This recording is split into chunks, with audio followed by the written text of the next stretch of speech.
ಜ್ಞಾನ ಶಕ್ತಿ ಕೋಟಿ ಸೂರ್ಯರನ್ನು ಮೀರಿದೆ ಮತ್ತು ಯಾರ ದಿವ್ಯ ಧ್ವನಿಯೋ ಕೈತವ ಮಾಡಿದೆ. ಮೂರು ಲೋಕದಲ್ಲೇ ಯಾರ ಕೀರ್ತಿ ವ್ಯಕ್ತವಾಗಿದೆ. ಅಂತಹ ದೇವರಲ್ಲಿ ನನ್ನ ತಲೆಯು ಬಾಗಿದೆ. ಅಂತಹ ದೇವರಲ್ಲಿ ನನ್ನ ತಲೆಯು ಬಾಗಿದೆ. ಅಂತಹ ದೇವರಲ್ಲಿ ನನ್ನ ತಲೆಯು ಬಾಗಿದೆ. ಬಂಧುಗಳೇ, ಎಲ್ಲರಿಗೂ ಜೈ ಜಿನೇಂದ್ರ. ಇಂದು ನಿರಂಜನಲಹರಿ ಮಾಧ್ಯಮದ ಮೂಲಕ ನಡೆಯುತ್ತಿರುವಂತಹ ಧಾರ್ಮಿಕ ಶಿಬಿರದ ಇದು 3ನೇ ವರ್ಷದ ಶಿಬಿರ. ಇದರ 6ನೇ ದಿನದ ಕಾರ್ಯಕ್ರಮದಲ್ಲಿ ನಾವೆಲ್ಲರೂ ಹಾಜರಿದ್ದೇವೆ.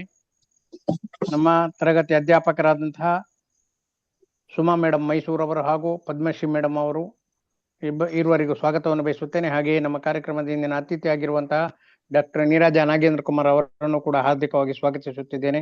ಬಂಧುಗಳೇ, ಕಾರ್ಯಕ್ರಮವನ್ನು ಪ್ರಾರಂಭ ಮಾಡುವುದಕ್ಕಿಂತ ಮೊದಲು ಇದೀಗ ಪ್ರಾರ್ಥನೆಯನ್ನು ಹಾಡಲಿದ್ದಾರೆ ಪ್ರಬುದ್ಧ ಜೈನ್ ಕಾರ್ಕಳ.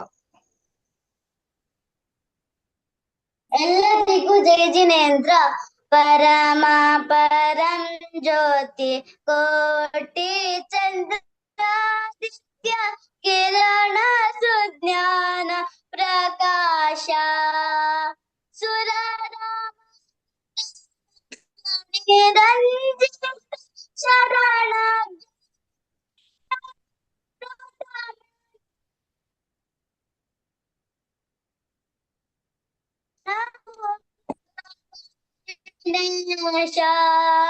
ಸಿದ್ಧರ ಸತತ ವಿಶುದ್ಧರ ಮೋದ ಸಮೃದ್ಧರ ನೆಲೆಯುವುದೀಗ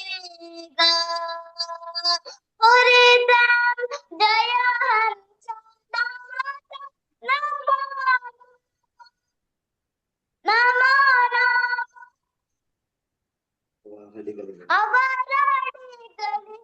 ಅವರಡಿ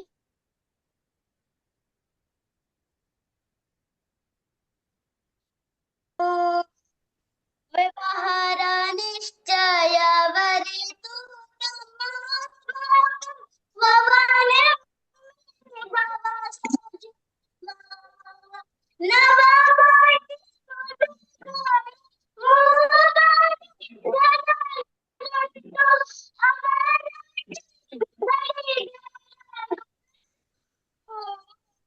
ಅವರಡಿಗಳಿಗೆ ರಘುವೆನು ಪರಮ ಪರಂ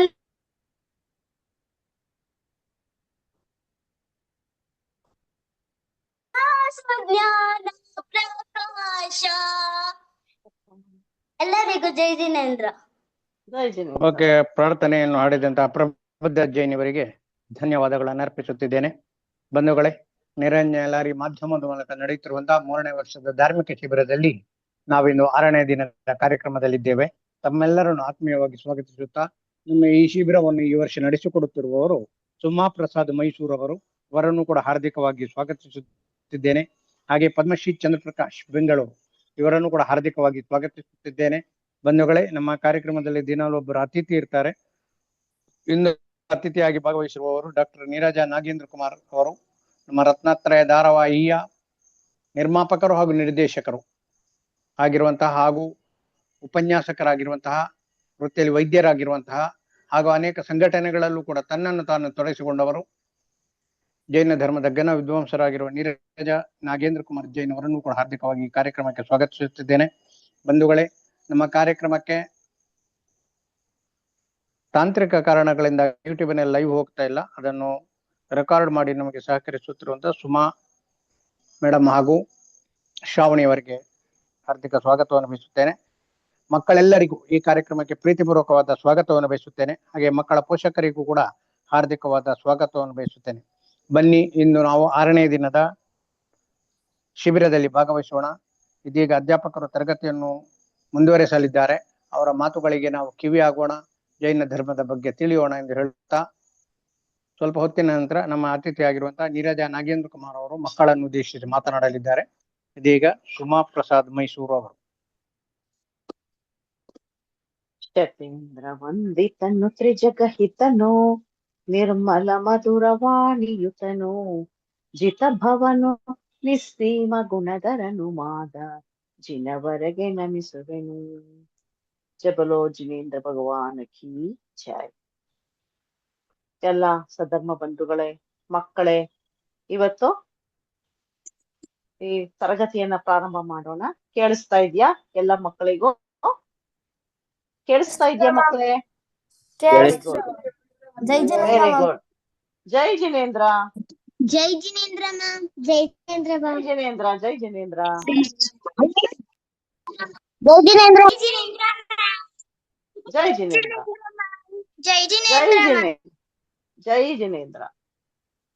ಈಗ ನಿನ್ನೆ ಸುಮಾರು ಮಕ್ಕಳಗಳ ಪ್ರಶ್ನೆಗಳು, ದೇವ ಅಂದ್ರೆ ಯಾರು, ದೇವರ ಸ್ವರೂಪ ಏನು ಅನ್ನುವಂಥದ್ದಲ್ವಾ. ನಿನ್ನೆ ದಿವಸ ನವೀನ್ ಅವರು ಹೇಳಿದ್ರು, ನಾಳೆ ತರಗತಿಯಲ್ಲಿ ಮಕ್ಕಳಿಗೆ ಅದನ್ನ ವಿಶೇಷವಾಗಿ ತಿಳಿಸ್ಕೊಡ್ಬೇಕು ಅಂತ. ದೇವ ಅಂದ್ರೆ ಏನ್ ತಿಳ್ಕೊಂಡಿದ್ದೀರಾ ಮಕ್ಕಳ? ಯಾರಾದ್ರೂ ಒಬ್ರು ಹೇಳ್ತೀರಾ? ದೇವರ ಸ್ವರೂಪ, ದೇವ ಅಂದ್ರೆ ಯಾರು? ಸರ್ವಜ್ಞರು, ವೀತರಾಗಿಗಳು, ಹಿತೋಪದೇಶಿಗಳು. Very good. ಅವ್ರಿಗೆ ಎಷ್ಟು ಗುಣಗಳಿರ್ತಾವಪ್ಪ? 46. Very good. ಯಾಕೆಂದ್ರೆ ಪಾಠದ ಮೊದಲನೇ ದಿವಸ ಕೂಡ ಅರ್ಹಂತರ ಬಗ್ಗೆ ತಿಳಿದ್ವಿ, ಆದ್ರೆ ದೇವ, ಶಾಸ್ತ್ರ, ಗುರುಗಳ ಬಗ್ಗೆ ನಿಮ್ಗೆ ಇನ್ನೊಂಚೂರು ಹೆಚ್ಚು ವಿವರಣೆ ಕೊಡ್ಬೇಕು ಅನ್ನುವಂಥದ್ದು. ಯಾಕೆಂದ್ರೆ ಬೇಸಿಕೆ ಅದು. ದೇವ ಅಂದ್ರೆ ಯಾರು, ಅವ್ರನ್ನ ನಾವ್ ಯಾತಕ್ಕಾಗಿ ಪೂಜಿಸ್ತೀವಿ, ಅವರಲ್ಲಿ ಏನ್ ಗುಣಗಳಿದೆ? ಈಗ ಕುದ್ಯಾಡಿ ಅವರು ಮೊದಲನೇದು ಪ್ರಾರ್ಥನೆ ಮಾಡ್ತಾರಲ್ವಾ, ಯಾರ ಜ್ಞಾನ ಶಕ್ತಿ ಕೋಟಿ ಸೂರ್ಯರನ್ನು ಮೀರಿದೆ. ಜ್ಞಾನ ಶಕ್ತಿ ಯಾರಿಗಿದೆ? ಕೋಟಿ ಸೂರ್ಯರನ್ನ ಮೀರಿಸುವಂತ ಶಕ್ತಿ ಯಾರಲ್ಲಿದೆ? ಆತ್ಮನಲ್ಲಿದೆ, ಅರ್ಹಂತರಲ್ಲಿದೆ. ಮತ್ತು ಯಾರ ಜ್ಞಾನ ದಿವ್ಯ ಧ್ವನಿ ಲೋಕಹಿತವನ್ನ ಮಾಡ್ತಕ್ಕಂತಹದ್ದು. ಅಂತ ದಿವ್ಯ ಧ್ವನಿ ಯಾರಲ್ಲಿದೆ? ಅವರೇ ಭಗವಂತರಿದ್ದಾರೆ, ಅವರೇ ದೇವರಿದ್ದಾರೆ. ಅಂತಹ ದೇವರಲ್ಲಿ ನಾನು ತಲೆಬಾಗಿ ನಮಸ್ಕಾರ ಮಾಡ್ತೀನಿ. ಯಾಕೆ? ದೇವರೇ ನೀನ್ ಒಳ್ಳೇದ್ ಮಾಡಪ್ಪ ಅಲ್ಲ, ದೇವರೇ ನಿಮ್ಮಲ್ಲಿರೋ ಅನಂತ ಗುಣಗಳು ನಾನು ದೇವ ಇದ್ದೇನೆ, ನನ್ನಲ್ಲೂ ಪ್ರಕಟ ಆಗ್ಲಿ. ಆ ಗುಣಗಳು ನನ್ನಲ್ಲಿ ಇದಾವೆ, ಪ್ರಕಟ ರೂಪಕ್ಕೆ ಬಂದಿಲ್ಲ. ಹಾಗೆ ನಾವು ನಮಸ್ಕಾರ ಮಾಡ್ತೀವಿ. ಮತ್ತೆ 3 ಲೋಕದಲ್ಲಿ ಯಾವ ಕೀರ್ತಿ ವ್ಯಾಪ್ತವಾಗಿದೆ? ಕೀರ್ತಿ ಎಷ್ಟಿದೆ ಅರ್ಹಂತರದು? 3 ಲೋಕದಲ್ಲಿ ವ್ಯಾಪ್ತಿಯಾಗಿದೆ. ಮತ್ತೆ ಯಾರ ಜ್ಞಾನ ಪಾಪಕರ್ಮವನ್ನ ಗೆದ್ದು ಶುದ್ಧವಾಗಿದೆ ಅಲ್ವಾ? ಪಾಪಕರ್ಮವನ್ನೆಲ್ಲ ಗೆದ್ದಿದ್ದಾರೆ ಅವರು, ಅದರಿಂದ ಶುದ್ಧವಾಗಿ ಬಿಟ್ಟಿದೆ.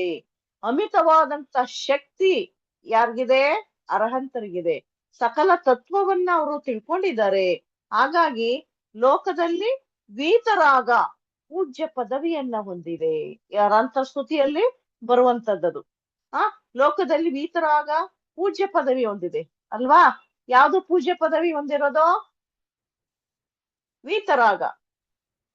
ಕೇಳಿಸ್ತಾ ಇದೆಯಾ ಮಕ್ಕಳ?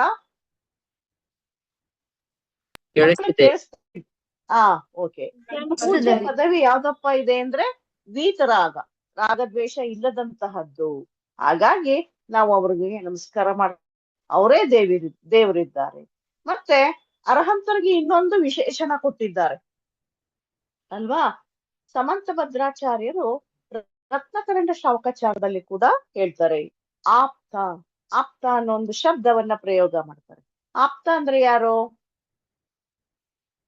ನಮ್ಮ ಆಪ್ತ ಮಿತ್ರ, ನಮ್ಮ ಆಪ್ತೈಷಿಗಳು, ಆಪ್ತರು ಅಂತ ಎಲ್ಲ ಹೇಳ್ತೀವಲ್ವಾ ನಾವು. ಇಲ್ಲಿ ಲೌಕಿಕದಲ್ಲಿ ಇನ್ ಜನರಲ್ ಆಗಿ ನಾವ್ ಹೇಳ್ತೀವಿ. ಆಪ್ತರು ಅಂದ್ರೆ ಯಾರಪ್ಪ? ಬೇಕಾದವರು, ಬೇಕಾದವರು. ನಾವು ಇನ್ ಜನರಲ್ ಆಗಿ ನಾವು ತುಂಬಾ ನನ್ನ ಆಪ್ತ ಮಿತ್ರ ಅಂತ ಹೇಳ್ಕೊಂತೀವಲ್ವಾ. ಹಾಗೆ ನಮ್ಗೆಲ್ಲರಿಗೂ ಬೇಕಾದವ್ರು ಯಾರಪ್ಪ ಅಂದ್ರೆ ಅರ್ಹಂತರು. ಯಾರು? ಅರ್ಹಂತರು. ಅವರೇ ನಮಗ ಆಪ್ತರಿದ್ದಾರೆ, ಅವರೇ ನಮ್ಗೆ ದೇವರಿದ್ದಾರೆ.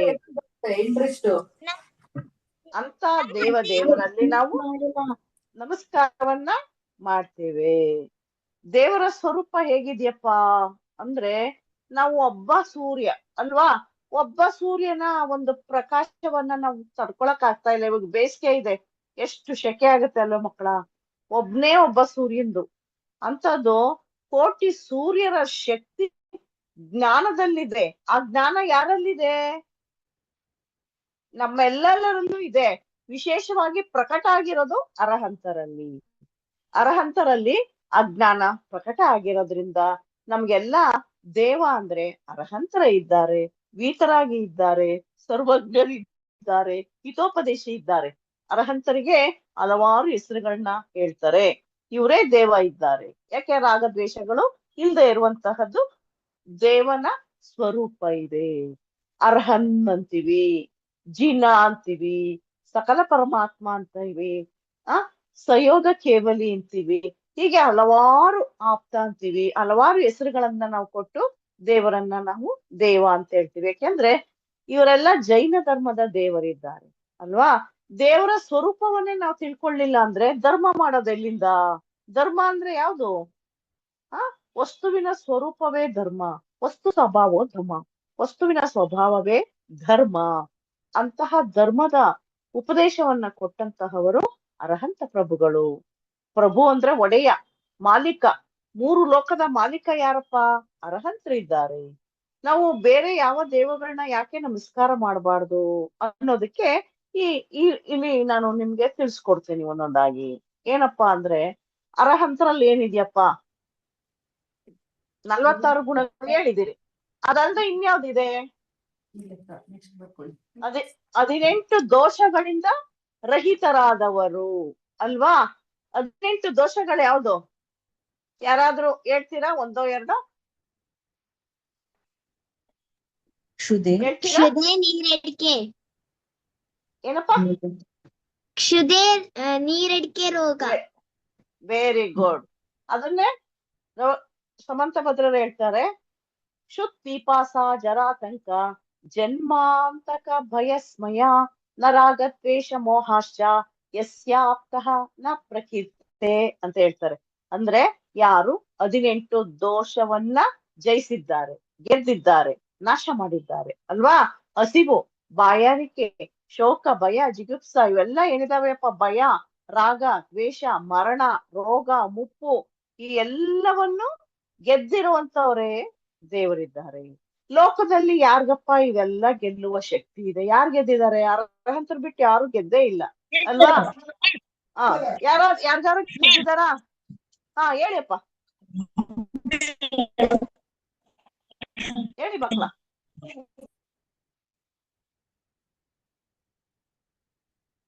ಕೇಳಿಸ್ತಾ ಇದೀಯಾ? 18 ದೋಷಗಳನ್ನ ವಾಪಸ್ ಹೇಳ್ತೀರಾ? 18 ದೋಷ. 18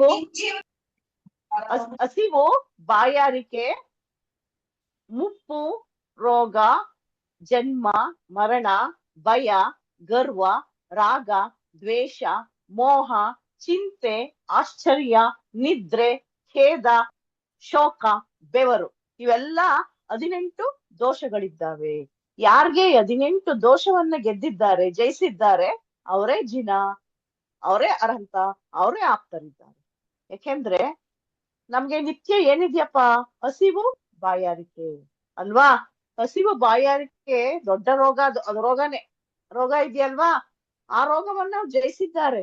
ಅದಕ್ಕೆ ದೇವಾದಿ ದೇವ ಅಂತ ಹೇಳ್ತೀವಿ, ಅರ್ಹಂತ ಅಂತ ಹೇಳ್ತೀವಿ. ಬೇರೆ ಅನ್ಯ ಮತದಲ್ಲಿರ್ತಕ್ಕಂಥ ನಾವು ಯಾವ ಅನ್ಯ ಮತದ ದೇವಗಳನ್ನ ನಾವು ದೂಷಣೆ ಮಾಡಬಾರ್ದು. ಗೌರವ ತೋರಿಸ್ಬೇಕು.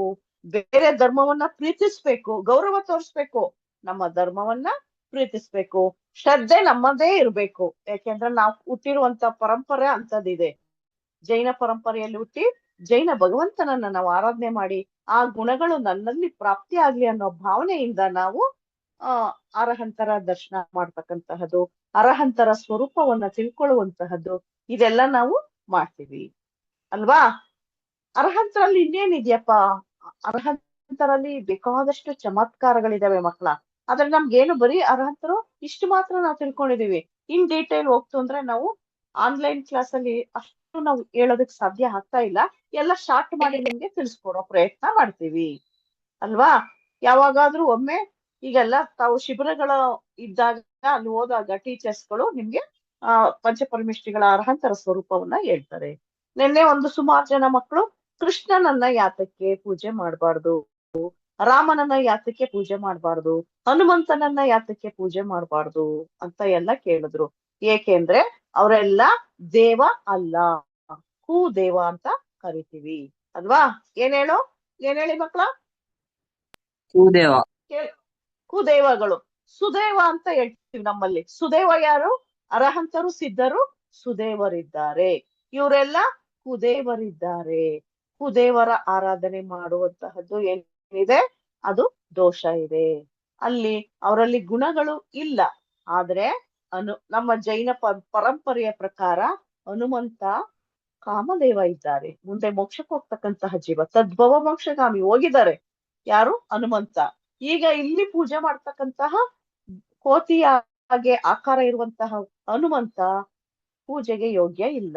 ಆದ್ರೆ ಪ್ರಾಣಿಗಳನ್ನ ದಯಾಭಾವ ತೋರಿಸ್ಬೇಕು, ದೇವ ಅಲ್ಲ, ದೇವ್ರ ಭಾವ ತೋರಿಸುವಂತದ್ದಲ್ಲ. ಹಾಗೆ ಕೃಷ್ಣ ಕೂಡ ಭವಿಷ್ಯತ್ ಕಾಲದಲ್ಲಿ ತೀರ್ಥಂಕರರಾಗ್ತಕ್ಕಂತಹವರು ನಮ್ಮ ಜೈನ ಪರಂಪರೆಯ ಪ್ರಕಾರ. ಆಯ್ತಾ? ಅದು ವೈದಿಕ ಪರಂಪರೆಯಲ್ಲಿ ಹರೇ ಕೃಷ್ಣ ಹರೇ ರಾಮ ಇವೆಲ್ಲ ಹೇಳ್ತಾರೆ. ಆದ್ರೆ ಇರ್ಲಿ, ಅದನ್ನ ತಿಳ್ಕೊಳ್ಳಿ, ಗೌರವ ಕೊಡಿ ಅಷ್ಟೇ. ಇನ್ನೇನು ದ್ವೇಷ ಮಾಡೋದಾಗ್ಲಿ, ನಮ್ದು ಹೇಳ್ಕೊಳ್ಳೋದಾಗ್ಲಿ ಏನು ಮಾಡ್ಬಾರ್ದು. ಬಹಳ ವೆರಿ ಸೀಕ್ರೆಟ್ ಆಗಿ ನಾವು ನಮ್ಮ ಗುಣಗಳನ್ನ ನಾವು ಇಟ್ಕೋಬೇಕಾಗ್ತದೆ. ಯಾರ ಹತ್ರ ಹೇಳೋಂಗಿಲ್ಲ. ಬಹಳಷ್ಟು ಕಾಂಪ್ಲಿಕೇಟೆಡ್ ಆಗುತ್ತೆ. ನಮ್ಮಲ್ಲಿ ನಾವು ಹೇಳ್ಕೊಳ್ಳೋಣ. ಹಾಗಾಗಿ ನಾವು ಉಪಾಯದಿಂದ ನಮ್ಮ ಧರ್ಮದ ಪಾಲನೆ ಮಾಡ್ತಕ್ಕಂತಹದ್ದು ನಮ್ಮಲ್ಲಿ ನಾವು ಉಳಿಸ್ಕೊಳ್ಳುವಂಥದ್ದು ಅಲ್ವಾ? ಎಲ್ರಿಗೂ ನಮ್ಮ ಹತ್ರ ಏನಾದ್ರು ರಸ್ತೆಯಲ್ಲಿ ಹೋಗ್ತಾ ಇರ್ತೀವಿ, ಒಂದು ನಿಧಿ ಸಿಗತ್ತೆ, ನನ್ಗ್ ನಿಧಿ ಸಿಕ್ಕಿದೆ ಅಂತ ಎಲ್ಲಾರ್ಗು ಪಬ್ಲಿಕ್ ಮಾಡಿದ್ರೆ ಏನಾಗತ್ತಪ್ಪ? ಏನಾಗುತ್ತೆ? ಎಲ್ಲ ನಮ್ಗೆ ಹಾ, ನಮ್ಗೆ ಜೀವಕ್ಕೆ ಆಪತ್ತಿದೆ, ಕಿತ್ಕೊಂಡು ಹೋಗ್ಬಿಡ್ತಾರೆ. ಹಾಗೆ ಇಂತಹ ಗುಣಗಳು ನಾವು ಜೋಪಾನವಾಗಿ ಗೌಪ್ಯವಾಗಿ ನಮ್ಮಲ್ಲಿ ನಾವು ಇಟ್ಕೋಬೇಕು. ಹೊರಗಡೆ ಹೋದಾಗ ಸುಮ್ಮನೆ ಇದ್ಬಿಡ್ಬೇಕು, ಮೌನವಾಗಿದ್ ಬಿಡ್ಬೇಕು, ಯಾವ ಆನ್ಸರ್ ಮಾಡಬಾರ್ದು. ಯಾಕೆಂದ್ರೆ ವಾದ ವಿವಾದಗಳಿಂದ ಏನೂ ಲಾಭ ಇಲ್ಲ. ಒಂದ್ ವೇಳೆ ಅವ್ರಿಗೆ ತಿಳ್ಕೊಳ್ಳೋ ಆಸಕ್ತಿ ಇದ್ರೆ ಹೇಳ್ಬಹುದು, ತಿಳಿಸಿ ಹೇಳಬಹುದು.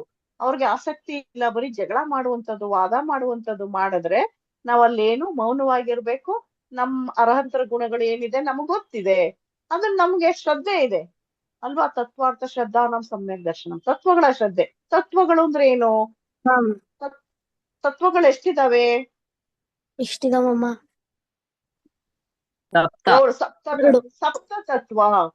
ಜೀವ, ಹೇಳಿ. ಜೀವ ಜೀವ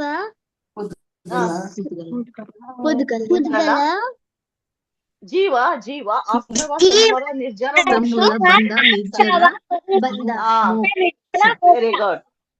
ವೆರಿ ಗುಡ್. ಇವು ತತ್ವಗಳಿದ್ವ. ಇಂಥ ತತ್ವಗಳನ್ನ ಹೇಗಿದೆ ಹಾಗೆ ತಿಳ್ಕೊಳ್ಳೋದೇ ಸಮ್ಯಕ್ ದರ್ಶನ.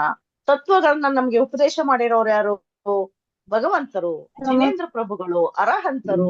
ಇಂಥ ಅರಹಂತರಿಗೆ ನಾವು ನಿಜವಾದ ದೇವ ಅಂತೀವಿ, ಆಪ್ತರು ಅಂತೀವಿ, ಕೇವಲಿ ಭಗವಂತರು ಅಂತೀವಿ, ಸರ್ವಜ್ಞ ಅಂತೀವಿ. ಇಂತಹ ಗುಣಗಳು ನಾವು ಪರೀಕ್ಷೆ ಮಾಡಿ ಸ್ವೀಕರಿಸ್ಬೇಕಾಗ್ತದೆ. ನಾವ್ ಏನ್ ಮಾಡ್ತೀವಪ್ಪ, ಎಲ್ಲವನ್ನೂ ಪರೀಕ್ಷಾ ಪ್ರಧಾನ ಧರ್ಮ. ಜೈನ ಧರ್ಮ ಏನಿದೆ ಪರೀಕ್ಷಾ ಪ್ರಧಾನ. ಟೆಸ್ಟ್ ಮಾಡಬೇಕು ಯಾವ್ದನ್ನೇ ಆಗ್ಲಿ ಅಲ್ವಾ? ಒಪ್ಕೊಳ್ಳೋದೇ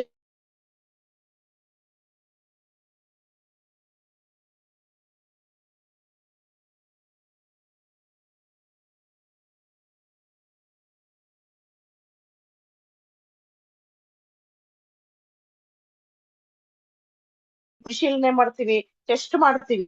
ಹಾಗೆ ಈ ಧರ್ಮವನ್ನ ಟೆಸ್ಟ್ ಮಾಡಿ ನೋಡಿ, ಓಹೋ ಕರೆಕ್ಟ್ ಆಗಿದೆ, ಎಲ್ಲ ಸಮಾಧಾನ ಆಗ್ತದೆ ನಮ್ಗೆ. ಎಲ್ಲಾ ರೀತಿಯಲ್ಲಿ ಯಥಾರ್ಥವಾದದ್ದು ಇದು. ಇಂಥದ್ದು ಎಲ್ಲೂ ಇಲ್ವೇ ಇಲ್ಲ ಅಲ್ವಾ? ಅನ್ಯ ಮತದಲ್ಲಿ ಇಲ್ವೇ ಇಲ್ಲ. ಆದ್ರೆ ಬೇರೆಯವರ ನಮ್ಮ ಸಂಪರ್ಕಕ್ಕೆ ಬರ್ತಾರೆ, ಶಾಲೆನಲ್ಲಿ, ಕಾಲೇಜಲ್ಲಿ, ಮತ್ತೆ ಕೆಲ್ಸಕ್ಕೆ ಹೋಗ್ಬೇಕಾದ್ರೆ ಕೊಲೀಗ್ಸ್. ಹೀಗೆ ಎಲ್ಲ ಒಂದು ವರ್ಗದಲ್ಲಿ ನಾವು ಹೇಗಿರ್ಬೇಕಾಗಿದ್ದು ನಮ್ಮತನವನ್ನ ನಾವು ಉಳಿಸ್ಕೋಬೇಕು. ಯಾಕೆಂದ್ರೆ ಅಲ್ಲೆಲ್ಲ ನಾವು ಏನು ಹೇಳ್ಬಾರ್ದು, ಹುಷಾರಾಗಿರ್ಬೇಕು. ನೆನ್ನೆ ತಿಳಿಸ್ಕೊಟ್ಟ ಹಾಗೆ ಆಹಾರ ಬಹಳಷ್ಟು ಮುಖ್ಯವಾದಂತಹದ್ದು. ಜೋಪಾನವಾಗಿ ಉಪಾಯದಿಂದ ತಪ್ಪಿಸ್ಕೋಬೇಕು ಅಲ್ವಾ? ಹಾಗೆ ಇಲ್ಲಿ ಭಗವಂತನದ್ದು ಹಿತೋಪದೇಶ ಅಂದ್ರೆ ಏನಪ್ಪ ಮಕ್ಳ? ಯಾರಾದ್ರೂ ಹೇಳ್ತೀರಾ? ಎಲ್ಲರಿಗೂ ಹಿತವಾಗುವಂತ ಉಪದೇಶವನ್ನು ಕೊಡೋದು. ಎಲ್ಲರಿಗೂ, ಇಡೀ ಜೀವಕೋಟಿ, ಬರೀ ನಮಗ್ ಮನುಷ್ಯರಿಗೆ ಅಲ್ಲ, 3 ಲೋಕದ ಎಲ್ಲಾ ಜೀವಕೋಟಿಗಳಿಗೆ ಹಿತದ ಉಪದೇಶ ಕೊಡ್ತಕ್ಕಂತಹವರೇ ಹಿತೋಪದೇಶಿ. ಇಂತಹ ಹಿತೋಪದೇಶಿ ಅರ್ಹಂತರನ್ನ ಬಿಟ್ಟು ಬೇರೆಲ್ಲಿಯೂ ಇಲ್ಲ. ಸಿದ್ಧರಿದ್ದಾರೆ, ಸಿದ್ಧರು ದೇವ ಇದ್ದಾರೆ, ಆದ್ರೆ ಅವರು ತಮ್ಮ ಸ್ವಭಾವದಲ್ಲಿದ್ದಾರೆ. ಉಪದೇಶ ಇರುವಂತದ್ದು ಅರ್ಹಂತರಲ್ಲಿ ಮಾತ್ರ. ಹಾಗಾಗಿ ನಾವು ಅರ್ಹಂತರಿಗೆ ನಮಸ್ಕಾರ ಮಾಡ್ತೀವಿ, ಅರ್ಹಂತರ ಗುಣಗಳನ್ನ ಸ್ಮರಣೆ ಮಾಡ್ತೀವಿ, ಅರ್ಹಂತರನ್ನ ದೇವ ಅಂತ ಹೇಳಿ ನಾವು ಪೂಜಿಸ್ತೀವಿ. ಅನಂತ ಗುಣಗಳು ಅವರಲ್ಲಿ ಪ್ರಕಟ ಇದೆ. ಕಣ್ಣು ಕಾಣೋ ಹಾಗೆ 46 ಗುಣಗಳು ಹೇಳಿದ್ರಲ್ಲ. ಅತಿಶಯಗಳು ಯಾವ್ಯಾವ್ದು? 34 ಪ್ರಕಾರದ ಅತಿಶಯಗಳಿದೆ. ಪ್ರಾತಿಹಾರ್ಯಗಳು 8 ಇದೆ. ಅದು ಒಂದೊಂದೇ ಹೇಳಿದ್ರೆ ಒಂದಕ್ಕೆ ಒಂದು ದಿವಸ ಬೇಕಾಗ್ತದೆ. ಅಷ್ಟು ಅಷ್ಟ ಪ್ರಾತಿಹಾರ್ಯಗಳು. ಅಶೋಕ ವೃಕ್ಷ, ಸುರ ಪುಷ್ಪವೃಷ್ಟಿ, ದಿವ್ಯ ಧ್ವನಿ, ಚಾಮರ ಮಾಸ, ಭಾಮಂಡಲಂ, ದುಂದುಬಿರಾತ ಪತ್ರಂ, ಸತ್ಪಾತಾರ್ಯಾಣಿ, ಜಿನೇಶ್ವರಾನ. ಅಷ್ಟು ಹೇಳ್ಬೋದು ಒಂದೊಂದೇ ಬಿಡಿಸಿ ಹೇಳಿದಾಗ. ಹಾಗೆ 34 ಅತಿಶಯಗಳನ್ನ ನಾವು ಹೇಳಿದಾಗ ಅಲ್ಲಿ ಕೂಡ ಎಷ್ಟು ವಿಶೇಷ ಸ್ಪೆಷಲ್ ಗುಣಗಳು ಅರ್ಹಂತರಲ್ಲಿ ಇರ್ತದೆ ಅಲ್ವಾ? ಇದನ್ನೆಲ್ಲ ನಾವು ಕಂಪೇರ್ ಮಾಡಿದಾಗ ಯಾವ ದೇವನಲ್ಲೂ ಇಂತಹ ಗುಣಗಳೆಲ್ಲ ಸ್ಮರಣೆ ಮಾಡಿ ಅರ್ಹಂತರನ್ನ ಪೂಜಿಸ್ಬೇಕು. ಅಂತಹ ಪರಂಪರೆಯಲ್ಲಿ ನಮ್ಮ ಜನ್ಮ ಆಗಿದೆ. ಅರ್ಹಂತರನ್ನು ಪೂಜಿಸುವ ಪರಂಪರೆ ನಮ್ಮದಾಗಿದೆ. ಹಾಗಾಗಿ ನಾವು ಇಲ್ಲಿ ದೇವ ಅಂತ ಹೇಳಿದ್ರೆ ಅರ್ಹಂತರನ್ನ ನಮಸ್ಕಾರ ಮಾಡ್ತೀವಿ, ಗುಣಗಳನ್ನ ನಾವು ಸ್ಮರಣೆ ಮಾಡ್ತೀವಿ. ಅಂತಹ ಗುಣಗಳು ನಮ್ಮಲ್ಲಿ ಇದ್ದಾವೆ. ಇದಾವೋ ಇಲ್ವೋ?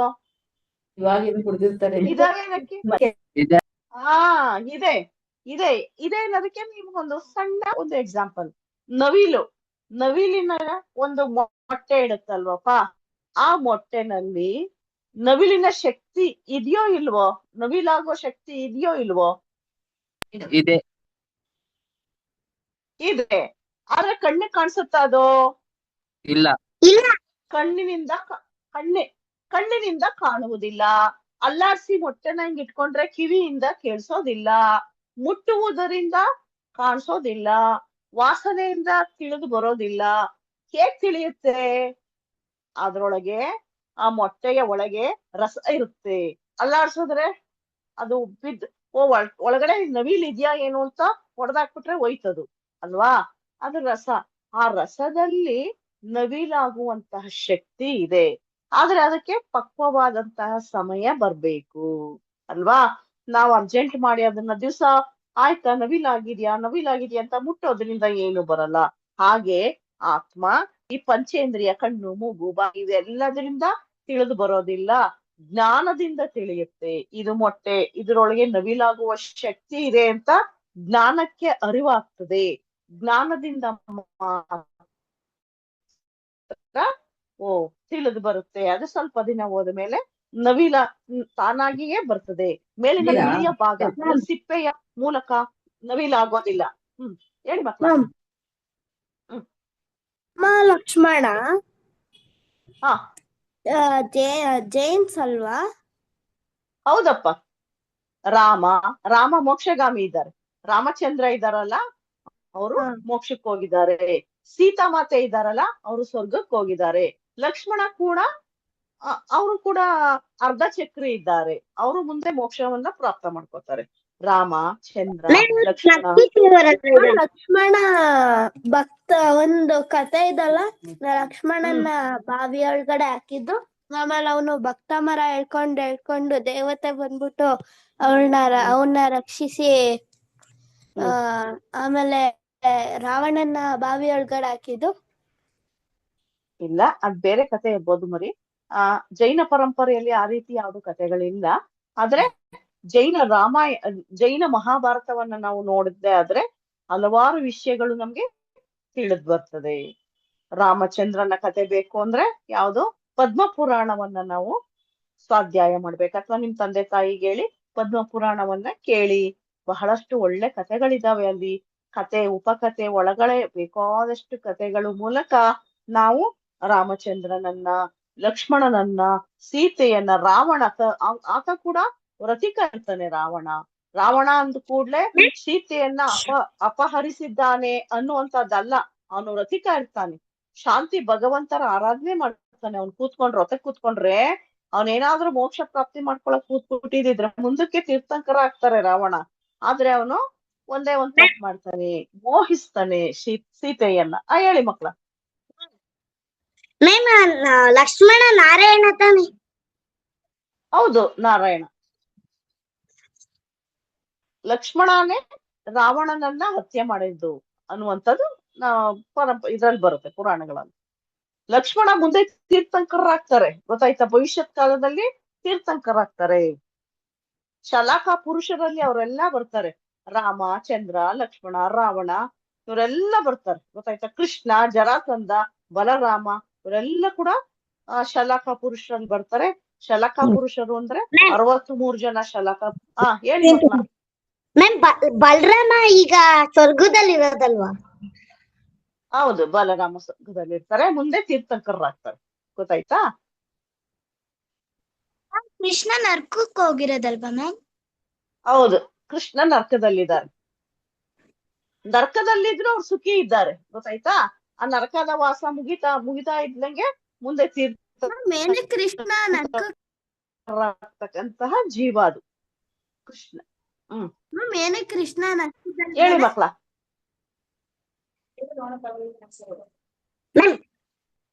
ಆ ನರಕ ಬಂದ ಆಗುವ ಕರ್ಮ ಮಾಡಿರೋದ್ರಿಂದ ಮಕ್ಳ ನರಕಕ್ಕೆ ಹೋಗಿದ್ದಾರೆ, ಗೊತ್ತಾಯ್ತಾ? ಏನಕ್ಕೆ ಅಂದ್ರೆ ಪ್ರತಿಯೊಂದು ಜೀವದ ಭಾವನೆಗಳು ಬೇರೆ. ಹೇಳಿ ಮಕ್ಳ. ಕೃಷ್ಣ ಜರಾಸಂಧನ್ ಕೊಂದಿದ್ದು ತಾನೇ ನರಕಕ್ಕೆ ಹೋಗಿದ್ದು?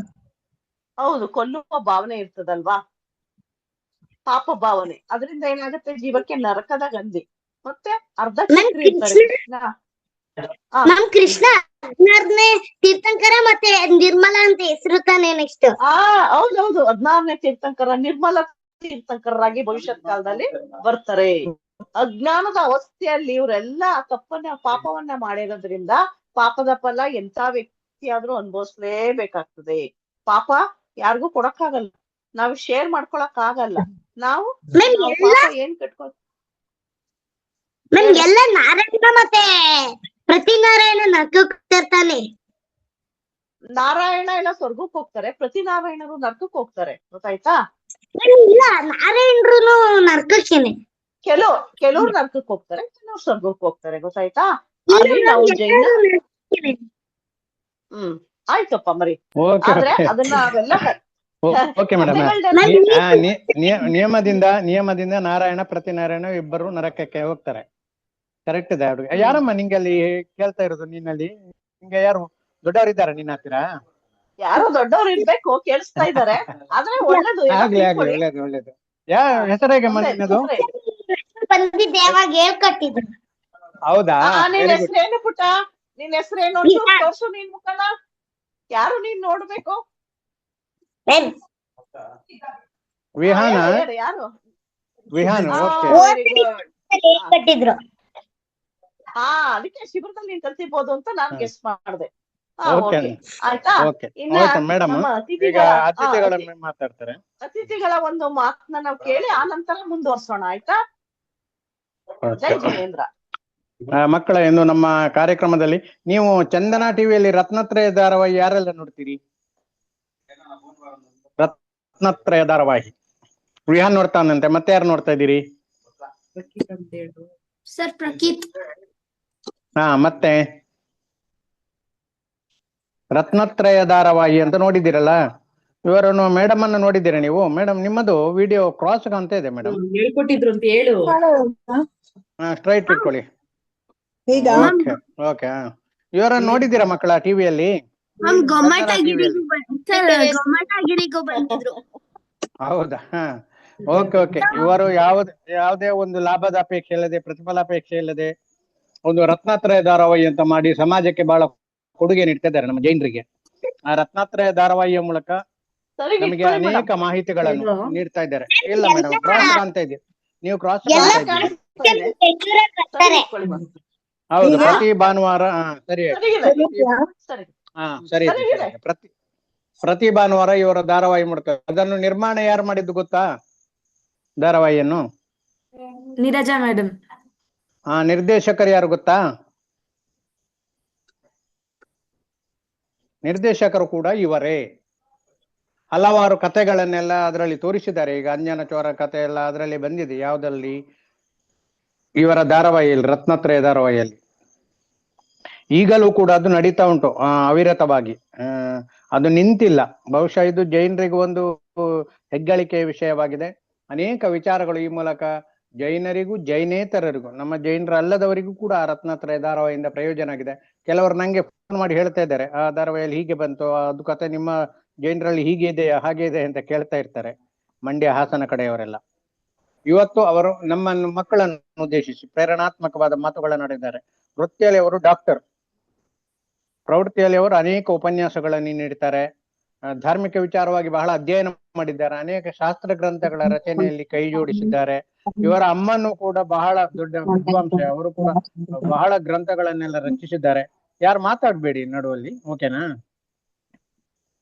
ಹಾಗೆ ಬಹಳ ಒಳ್ಳೆ ಕೆಲಸಗಳನ್ನು ಮಾಡ್ತಾ ಇದ್ದಾರೆ ನಮ್ಮ. ಹಾಗೆ ಸಂಘಟನೆಯಲ್ಲೂ ಕೂಡ ಇದ್ದಾರೆ. ಜೈನ ಸಮಾಜವನ್ನು ಕಟ್ಟುವ ನಿಟ್ಟಿನಲ್ಲಿ, ಅವರ ಸಂಘಟನೆ ಒಗ್ಗಟ್ಟಿನಲ್ಲಿ ಮಾಡಿಸುವ ನಿಟ್ಟಿನಲ್ಲಿ ಕೂಡ ಇವರು ಕೆಲಸ ಮಾಡ್ತಾ ಇದ್ದಾರೆ. ಇದೀಗ ನಿಮ್ಮನ್ನು ಉದ್ದೇಶಿಸಿ, ಅದರಲ್ಲೂ ಮಕ್ಕಳನ್ನು ಉದ್ದೇಶಿಸಿ 2 ಮಾತುಗಳನ್ನಾಡ್ಬೇಕಂತ ತಮ್ಮಲ್ಲಿ ವಿನಂತಿ ಮಾಡ್ತಾ ಇದ್ದೇನೆ ಮೇಡಮ್. ತಮಗೆ ನಮಃ ಶ್ರೀ ವರ್ಧಮಾನಾಯ ನಿರ್ಧೂತ ಕಲೀಲಾತ್ಮನೆ ಸಾಲೋಕಾನಾಂ ತ್ರಿಲೋಕಾನಾಂ ಯದ್ವಿದ್ಯಾ ದರ್ಪಣಾಯತೆ.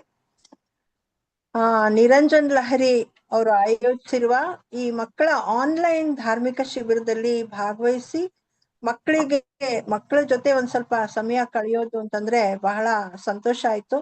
ನಿರಂಜನ್ ಅವರು ಸುಮ್ನೆ ಕುತ್ಕೊಳ್ಳೋರಲ್ಲ, ಏನಾದ್ರೂ ಧರ್ಮದ ವಿಚಾರ ಮಾಡ್ತಾನೆ ಇರ್ತಾರೆ. ಸೊ ಮೊದಲನೇದಾಗಿ ಅವರಿಗೆ ನನ್ನ ಅಭಿನಂದನೆಗಳನ್ನ ತಿಳಿಸ್ತೇನೆ. ಇವಾಗ ಇಲ್ಲಿವರೆಗೂ ಸುಮಾ ಅವರು ಪಾಠ ಮಾಡಿದ್ರು.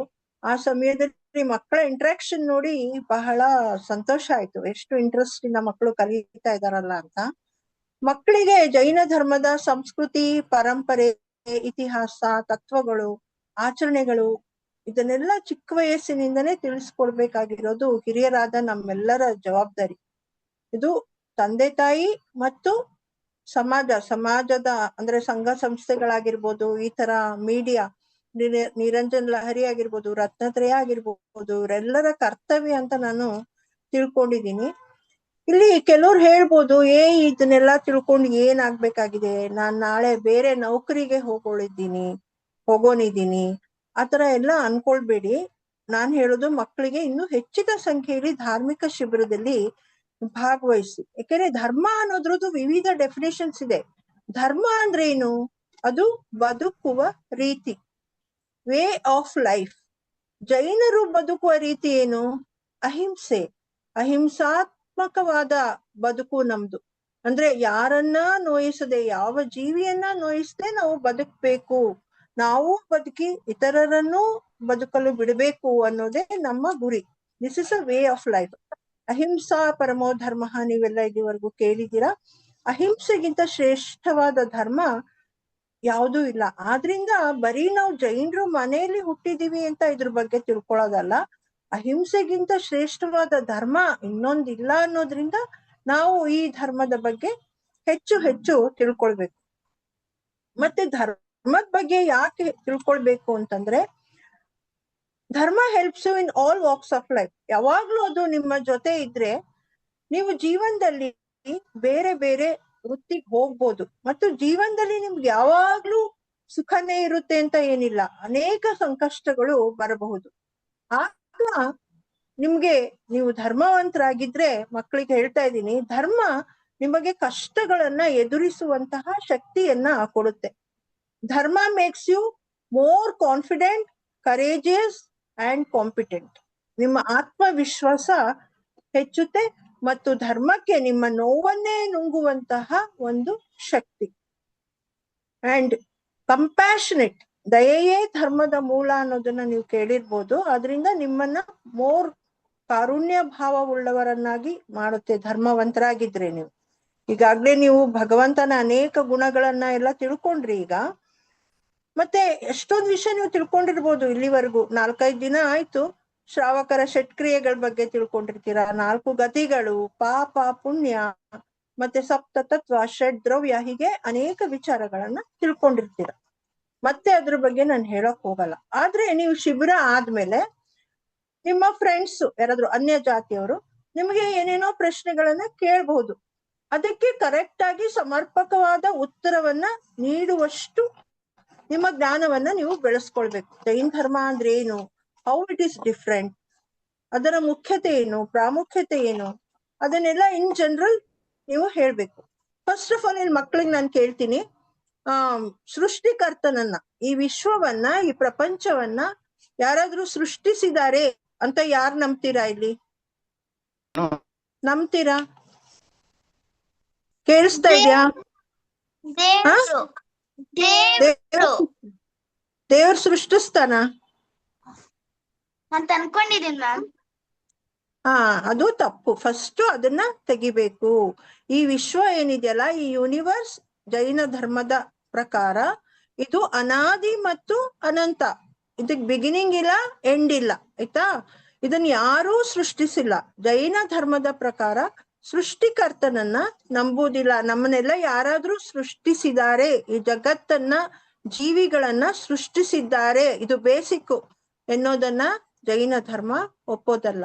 ಇದಕ್ಕೊಂದು ಕ್ವಶನ್ ಕೇಳಬೇಕು ನೀವು. ಈಗ ದೇವರೇ ಸೃಷ್ಟಿಸಿದಾನೆ ಅಂದ್ಮೇಲೆ ಅಂತ ಅಂದ್ಕೊಂಡ್ರೆ, ಒಬ್ರನ್ನ ಶ್ರೀಮಂತ ಮಾಡ್ತಾನೆ, ಒಬ್ರನ್ನ ಬಡವ ಮಾಡ್ತಾನೆ, ಒಬ್ರನ್ನ ಪಂಡಿತರನ್ನಾಗಿ ಬುದ್ಧಿವಂತರನ್ನಾಗಿ ಮಾಡ್ತಾರೆ, ಒಬ್ರು ನಿಮ್ ಕ್ಲಾಸ್ ಅಲ್ಲಿ ಫಸ್ಟ್ ರ್ಯಾಂಕೆ ಬರ್ತಾ ಇರ್ತಾರೆ, ಒಬ್ರನ್ನ ದಡ್ರನ್ ಮಾಡ್ತಾನೆ, ಒಬ್ರು ತುಂಬಾ ಚೆನ್ನಾಗಿರ್ತಾರೆ, ಒಬ್ರು ಕುರೂಪಿಗಳಾಗಿರ್ತಾರೆ.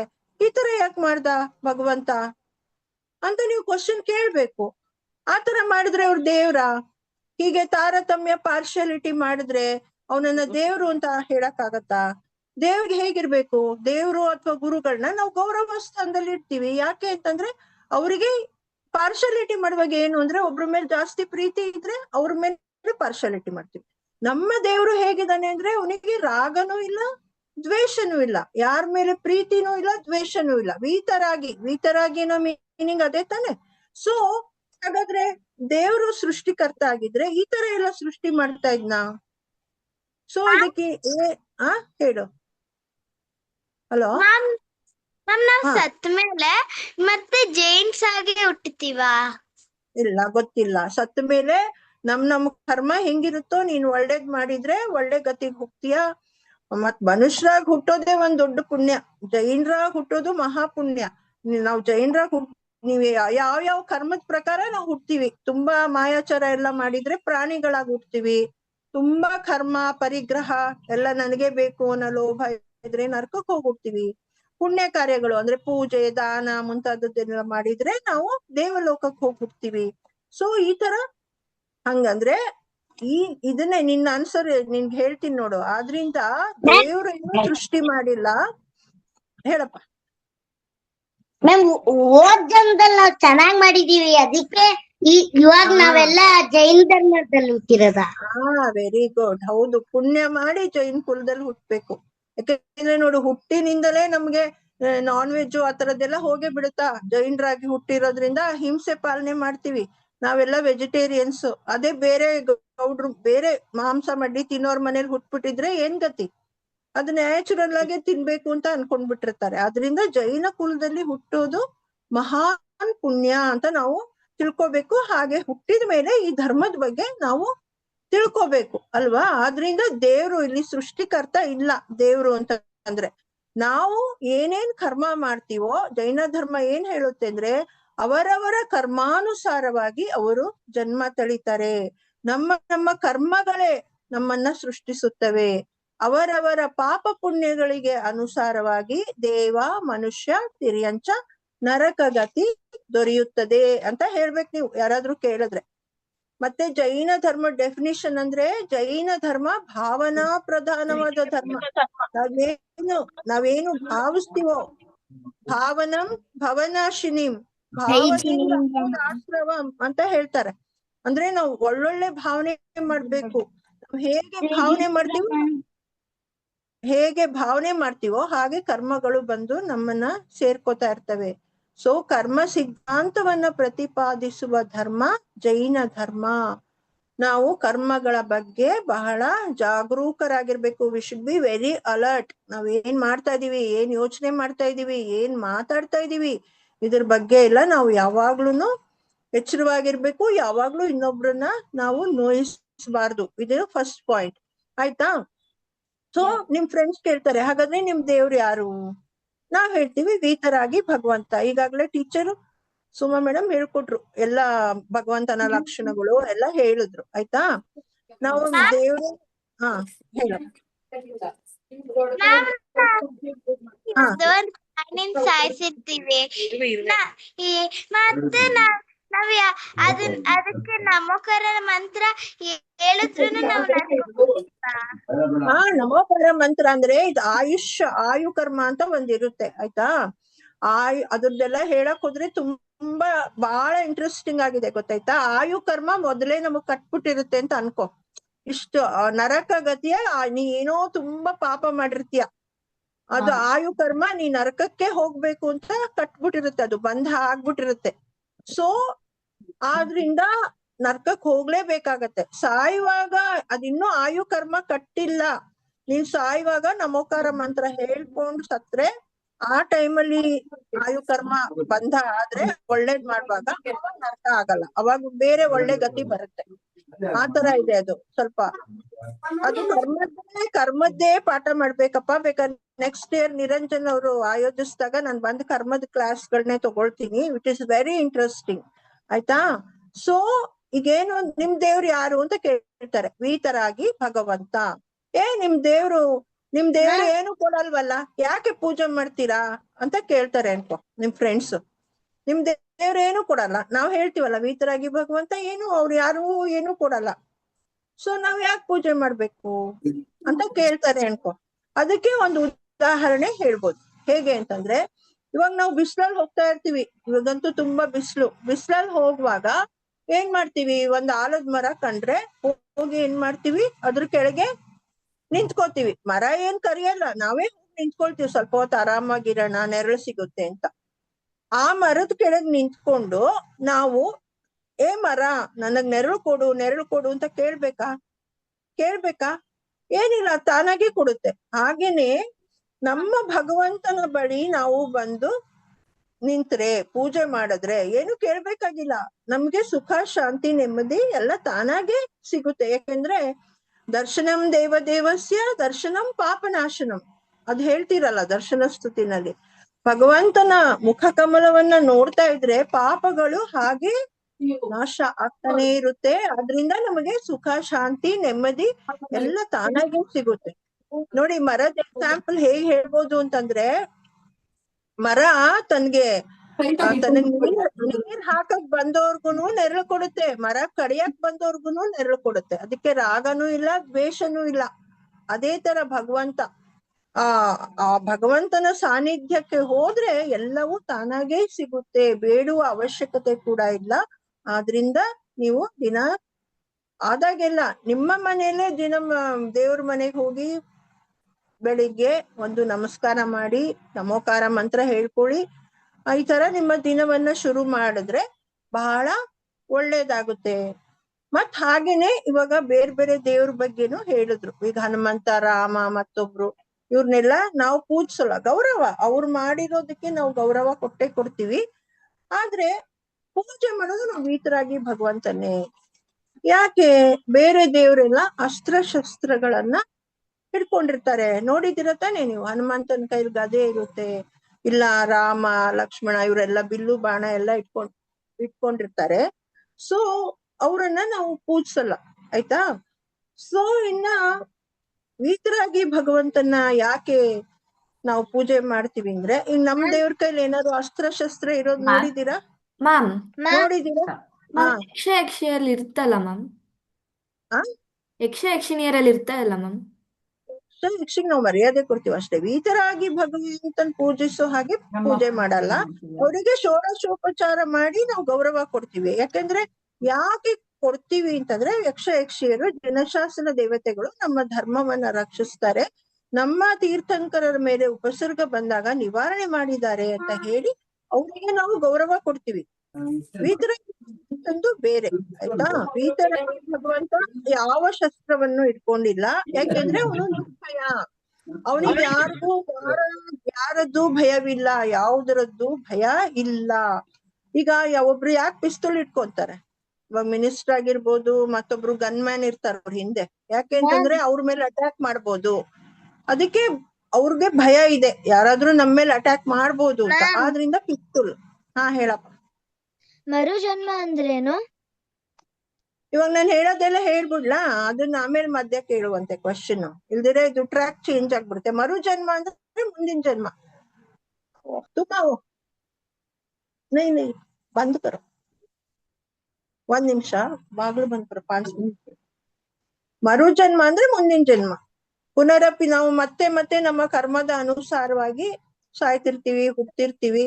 ಮರು ಜನ್ಮ ಅಂದ್ರೆ ನೆಕ್ಸ್ಟ್ ಜನ್ಮ. ಮತ್ತೆ ಇವಾಗ ದೇವ್ರ ಕೈಯಲ್ಲಿ ಏನೂ ಇಲ್ಲ. ನಮ್ ದೇವ್ರೇನಾದ್ರು ಪಿಸ್ತೂಲ್ ಇಟ್ಕೊಂಡಿರೋದು, ಗದೆ ಇಟ್ಕೊಂಡಿರೋದು, 7 ಪ್ರಕಾರದ ಭಯಗಳನ್ನ ಹೇಳ್ತಾರೆ. ಸಪ್ತ ಭಯಗಳು. ಇದನ್ನ ಹೇಳ್ಕೊಟ್ಟಿರ್ಬೋದು ನಿಮ್ ಟೀಚರ್ಸ್. ಇವೆಲ್ಲ ಬೈಹಟ್ ಮಾಡ್ಬಿಡಿ ಇವಾಗ, ಎಷ್ಟೆಷ್ಟ್ ತರ ಭಯ ಇರುತ್ತೆ ಅಂತ. ಅದರ ಅರ್ಥನ ಮತ್ತೆ ದೊಡ್ಡವರಾಗ್ತಾ ಆಗ್ತಾ ನೀವೇ ಓದ್ಬಿಟ್ಟು ತಿಳ್ಕೊಬಹುದು, ಇಲ್ಲ ನೆಕ್ಸ್ಟ್ ಶಿಬಿರಗಳಲ್ಲಿ ತಿಳ್ಕೊಬಹುದು. ಸಪ್ತ ಭಯಗಳು ಯಾವ್ದು ಅಂದ್ರೆ ಇಹಲೋಕ ಭಯ, ಪರಲೋಕ ಭಯ, ಮರಣ ಭಯ, ವೇದನಾ ಭಯ, ಅಗುಪ್ತಿ ಭಯ, ಆರಕ್ಷಕ ಭಯ ಮತ್ತು ಅಕಸ್ಮಾತ್ ಭಯ. ಈ ತರ ಭಯ, ಆ ಭಯದ ಬಗ್ಗೆ ಎಲ್ಲ ತಿಳ್ಕೊಬೇಕು ನೀವು. ಇದ್ಯಾವುದೋ ಭಯಗಳನ್ನ ಗೆದ್ದವನು ಭಗವಂತ. ಮತ್ 18 ದೋಷದಲ್ಲಿ ಭಯನೂ ಕೂಡ ಬರುತ್ತೆ. ಇದನ್ನೆಲ್ಲ ಗೆದ್ದವನು. 18 ದೋಷದ ಬಗ್ಗೆ ಹೇಳಿದ್ರಲ್ಲ, ಕ್ಷುತ್ಪಿಪಾಸ, ಜರಾತಂಕ, ಅವೆಲ್ಲ ಅವು ನೀವು ಚಿಕ್ಕ ವಯಸ್ಸಲ್ಲಿ ಇರುವಾಗ್ಲೇನೆ ಎಲ್ಲ ಶ್ಲೋಕ ಬೈಹಾಟ್ ಮಾಡ್ಬಿಡ್ಬೇಕು. ನಂತರ ಅದು ಈಸಿ ಆಗುತ್ತೆ ನಿಮ್ಗೆ ತಿಳ್ಕೊಳಕ್ಕೆ.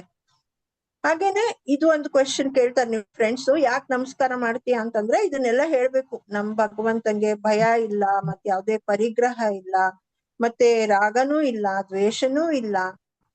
ಎಲ್ಲರಿಗೂ ಅಲ್ಲಿ ಹೋದ್ರೆ ಶಾಂತಿ ನೆಮ್ಮದಿ ಸಿಕ್ಕುತ್ತೆ. ಈ ತರ ನೀವು ಹೇಳ್ಬೇಕು. ಹಾಗೆ ನಿಮ್ ಫ್ರೆಂಡ್ಸ್ ಕೇಳ್ಬೋದು, ಈಗ ನಾನ್ ವೆಜ್ ತಿಂತಾರಲ್ಲ ಮಾಂಸಾಹಾರಿಗಳು, ಅವ್ರು ಕೇಳ್ತಾರೆ, ನೀವೇನು ಪ್ರಾಣಿಗಳಿಗೂ ಜೀವ ಇದೆ ಗೊತ್ತಲ್ವಾ? ಸೈನ್ಸ್ ಹೇಳಿದೆ ಪ್ರಾಣಿಗಳಿಗೂ ಜೀವ ಇದೆ. ಹಾಗಾದ್ರೆ ನೀವೇನ್ ಹಿಂಸೆ ಮಾಡ್ದಂಗ ಆಗಲ್ವಾ? ನೀವ್ ಹಿಂಸೆ ಮಾಡ್ದಂಗ ಆಗಲ್ವಾ? ಕೇಳ್ತಾರೆ ತಾನೆ ನಿಮ್ ಫ್ರೆಂಡ್ಸ್? ಕೇಳ್ತಾರ ಇಲ್ವಾ? ನೀವೇನ್ ಅಹಿಂಸೆ ಅಂತೀರಾ ಜೈನ್ರು, ನೀವು ಇದು ಸಸ್ಯಗಳಿಗೂ ಜೀವ ಇದೆ ಅಂತ ಕೇಳ್ತಾರೆ. ಅವಾಗ ನೀವೇನ್ ಹೇಳ್ತೀರಾ ಹಂಗಾರೆ? ನಾವೀಗ ಒಂದ್ ಮರದಿಂದ, ಫಾರ್ ಎಕ್ಸಾಂಪಲ್ ಮಾವಿನ ಮರ, ಅದ್ರಲ್ಲಿ ಹುಟ್ಟಿರೋದು ಹಣ್ಣಾಗ್ಲಿ ಕಾಯಾಗ್ಲಿ ಅದನ್ನ ಕಿತ್ಕೊಂಡು ತಿಂತೀವಿ, ಹೌದಾ? ಮನೇನು ಕಡದ್ಬಿಟ್ಟು ಸಾಯಿಸಲ್ವಲ್ಲ ನಾವು. ಅದ್ರಿಂದ ಅದು ಹೆಂಗಿದ್ರು ಮಾವಿನ ಹಣ್ಣು ಬಿದ್ದೋಗ್ತಾ ಇರುತ್ತೆ. ಸೊ ಆ ತರ ನಾವು ಸಸ್ಯಗಳಿಂದ ಉತ್ಪನ್ನವಾದಂತಹ ಹಣ್ಣು, ತರಕಾರಿ, ಧಾನ್ಯ ಮುಂತಾದವುಗಳನ್ನ ಸೇವಿಸ್ತೀವಿ ಹೊರತು ನಾವು ಸಸ್ಯನೇ ನಾಶ ಮಾಡಲ್ಲ. ಹಾಗೇನೆ ಅವ್ರೇನು ಒಂದ್ ಮಾಂಸ ಬೇಕು ಅಂದ್ರೆ ಪ್ರಾಣಿ ಜೀವನೇ ತೆಗೆದು ಬಿಡ್ತಾರೆ ಅಲ್ವಾ? ಮತ್ತೆ ಇನ್ನೂ ಒಂದು ವಿಚಾರ ಪಾಯಿಂಟ್ ಹೇಳ್ಬೋದು ನೀವು. ಸಸ್ಯಗಳೆಲ್ಲ ಏಕೇಂದ್ರಿಯ ಜೀವಿಗಳು ಅಲ್ವಾ? ಏಕೇಂದ್ರಿಯ ಇಂದ್ರಿಯಗಳು ಗೊತ್ತಲ್ವಾ? ಪಂಚ ಇಂದ್ರಿಯಗಳು ಹೇಳ್ಕೊಟ್ಟಿದಾರಲ್ವಾ? ಪಂಚ ಇಂದ್ರಿಯಗಳು, ಕಣ್ಣು, ಕಿವಿ, ಮೂಗು, ಸ್ಪರ್ಶನೇಂದ್ರಿಯ, ರಸನೇಂದ್ರಿಯ, ಘ್ರಾಣೇಂದ್ರಿಯ, ಚಕ್ಷುರೇಂದ್ರಿಯ, ಶ್ರೋತ್ರೇಂದ್ರಿಯ. ಇವು 5 ಇಂದ್ರಿಯಗಳು. ಮತ್ತೆ ಮನಸ್ಸು. ಈ ಪ್ರಾಣಿಗಳಿಗೇನಿದೆ, ಈ 5 ಇಂದ್ರಿಯಗಳು ಮೇಲೆ ಮನಸ್ಸು ಇದೆ. ಸೊ ಅವಕ್ಕೆ ತುಂಬಾ ನೋವಾಗುತ್ತೆ. ಈಗ ಎಷ್ಟೆಷ್ಟು ಇಂದ್ರಿಯಗಳು ಜಾಸ್ತಿ ಇರುತ್ತೋ ಅಷ್ಟೆಷ್ಟು ಇಂಟೆನ್ಸಿಟಿ ಆಫ್ ಪೇನ್ ಹೆಚ್ಚಾಗುತ್ತೆ. ಇವಾಗ ಒಂದ್ ಸಸ್ಯವನ್ನ ನಾವು ಈ ಆಹಾರವನ್ನು ಕನಗಿರಿ ಸ್ವಾಮೀಜಿಯವ್ರು ಹೇಳ್ತಿದ್ರು, ನಾವು ಸಸ್ಯಾಹಾರಿಗಳು ಅಂತಾನು ಹೇಳ್ಬಾರ್ದಂತೆ, ಶಾಕಾಹಾರಿಗಳು ಅಂತ ಹೇಳ್ಬೇಕು ಅಂತ ಹೇಳ್ತಿದ್ರು. ನಾವೇನ್ ಪ್ರತಿ ಸಲ ಸಸ್ಯ ಫುಲ್ ಡಿಸ್ಟ್ರಾಯ್ ಮಾಡಲ್ಲ, ನಾವು ಅದ್ರಲ್ಲಿ ಬೆಳೆದಿದ್ದು ಬೆಳೆನ ನಾವು ತಗೊಳ್ತೀವಿ. ಸೊ ಇಲ್ಲಿ ಹಿಂಸೆ ಕಮ್ಮಿ. ನಮ್ ಜೈನ ಧರ್ಮದ ಪ್ರಕಾರ ನಾವು ಬದುಕ್ಬೇಕು, ಇತರರನ್ನು ಬದುಕಲು ಬಿಡ್ಬೇಕು. ಸೊ ನಾವು ಬದುಕೋಕೋಸ್ಕರ ಎಷ್ಟು ಹಿಂಸೆ ಕಮ್ಮಿ ಮಾಡ್ಬೋದು, ಕಮ್ಮಿ ಹಿಂಸೆ ಮಾಡ್ಕೊಂಡು ನಾವು ಬದುಕೋದಕ್ ಪ್ರಯತ್ನ ಪಡ್ಬೇಕೇ ಹೊರತು ಹೆಚ್ಚೆಚ್ಚು ಹಿಂಸೆ ಮಾಡೋದಲ್ಲ. ಸೊ ಮಾಂಸಾಹಾರಿ ನೋಡಿ, ಆ ಪ್ರಾಣಿಗಳೆಷ್ಟು ಕೂಗ್ಕೋತವೆ, ಓಡೋಗ್ತವೆ, ಆದ್ರೂನು ಹಿಡ್ಕೊಂಡ್ ಬಂದ್ ಅದನ್ನ ಕೊಂದು ತಿಂತಾರೆ. ನೀವು ನೋಡಿರ್ಬೋದು ಕೋಳಿಗಳನ್ನೆಲ್ಲ ಹೆಂಗೆ ಕಾಲ್ ಕಟ್ಬಿಟ್ಟು ಸೈಕಲ್ ಮೇಲೆ ಇಟ್ಕೊಂಡು ಹೋಗ್ತಾ ಇರ್ತಾರೆ. ಇಷ್ಟು ಹಿಂಸೆ ಮಾಡ್ತಾರ ಅವ್ರು. ಅದಕ್ ಮನಸ್ಸು ಕೂಡ ಇದೆ. ಸೊ ಅವಕ್ಕೆ ಎಷ್ಟು ಬೇಜಾರಾಗುತ್ತೆ, ನೋವಾಗುತ್ತೆ. ಸೊ ಈ ತರ ಹಿಂಸೆ ಆಗುತ್ತೆ ನಾನ್ ವೆಜ್ ತಿನ್ನೋದ್ರಿಂದ. ವೆಜಿಟೇರಿಯನಿಸಮ್ ಅಲ್ಲಿ ಕಡಿಮೆ ಹಿಂಸೆ. ಕಡೆಗ್ ನೋಡಿ ನಮ್ ಮುನಿಗಳ ಆಹಾರ ಕೂಡ ಬಿಡ್ತಾರ, ಅವರು ಅಷ್ಟು ಹಿಂಸೆ ಮಾಡಲ್ಲ. ಅವರು ಆಹಾರವನ್ನೇ ತ್ಯಜಿಸ್ಬಿಡ್ತಾರೆ ಪೂರ್ತಿ. ಜೈನ ಧರ್ಮ ಅಲ್ಲಿವರೆಗೂ ಹೋಗಿದೆ, ಅವರು ಯಾವುದೇ ರೀತಿ ಹಿಂಸೆ ಮಾಡಬಾರ್ದು ಅಂತ ಆಹಾರ ಕೂಡ ತ್ಯಜಿಸ್ಬಿಡ್ತಾರೆ.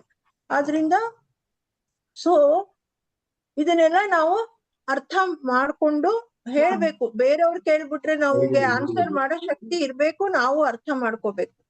ಅದ್ರಿಂದ ಮ್ಯಾಮ್ ಹಾಲು ಹಸುವಿಂದ ಬರುತ್ತಲ್ಲ ಮ್ಯಾಮ್, ಅದನ್ನ ಹೆಂಗೆ ಸೇವಿಸ್ತೀರಾ ಅಂತ ಕೇಳ್ತಾರೆ ಮ್ಯಾಮ್.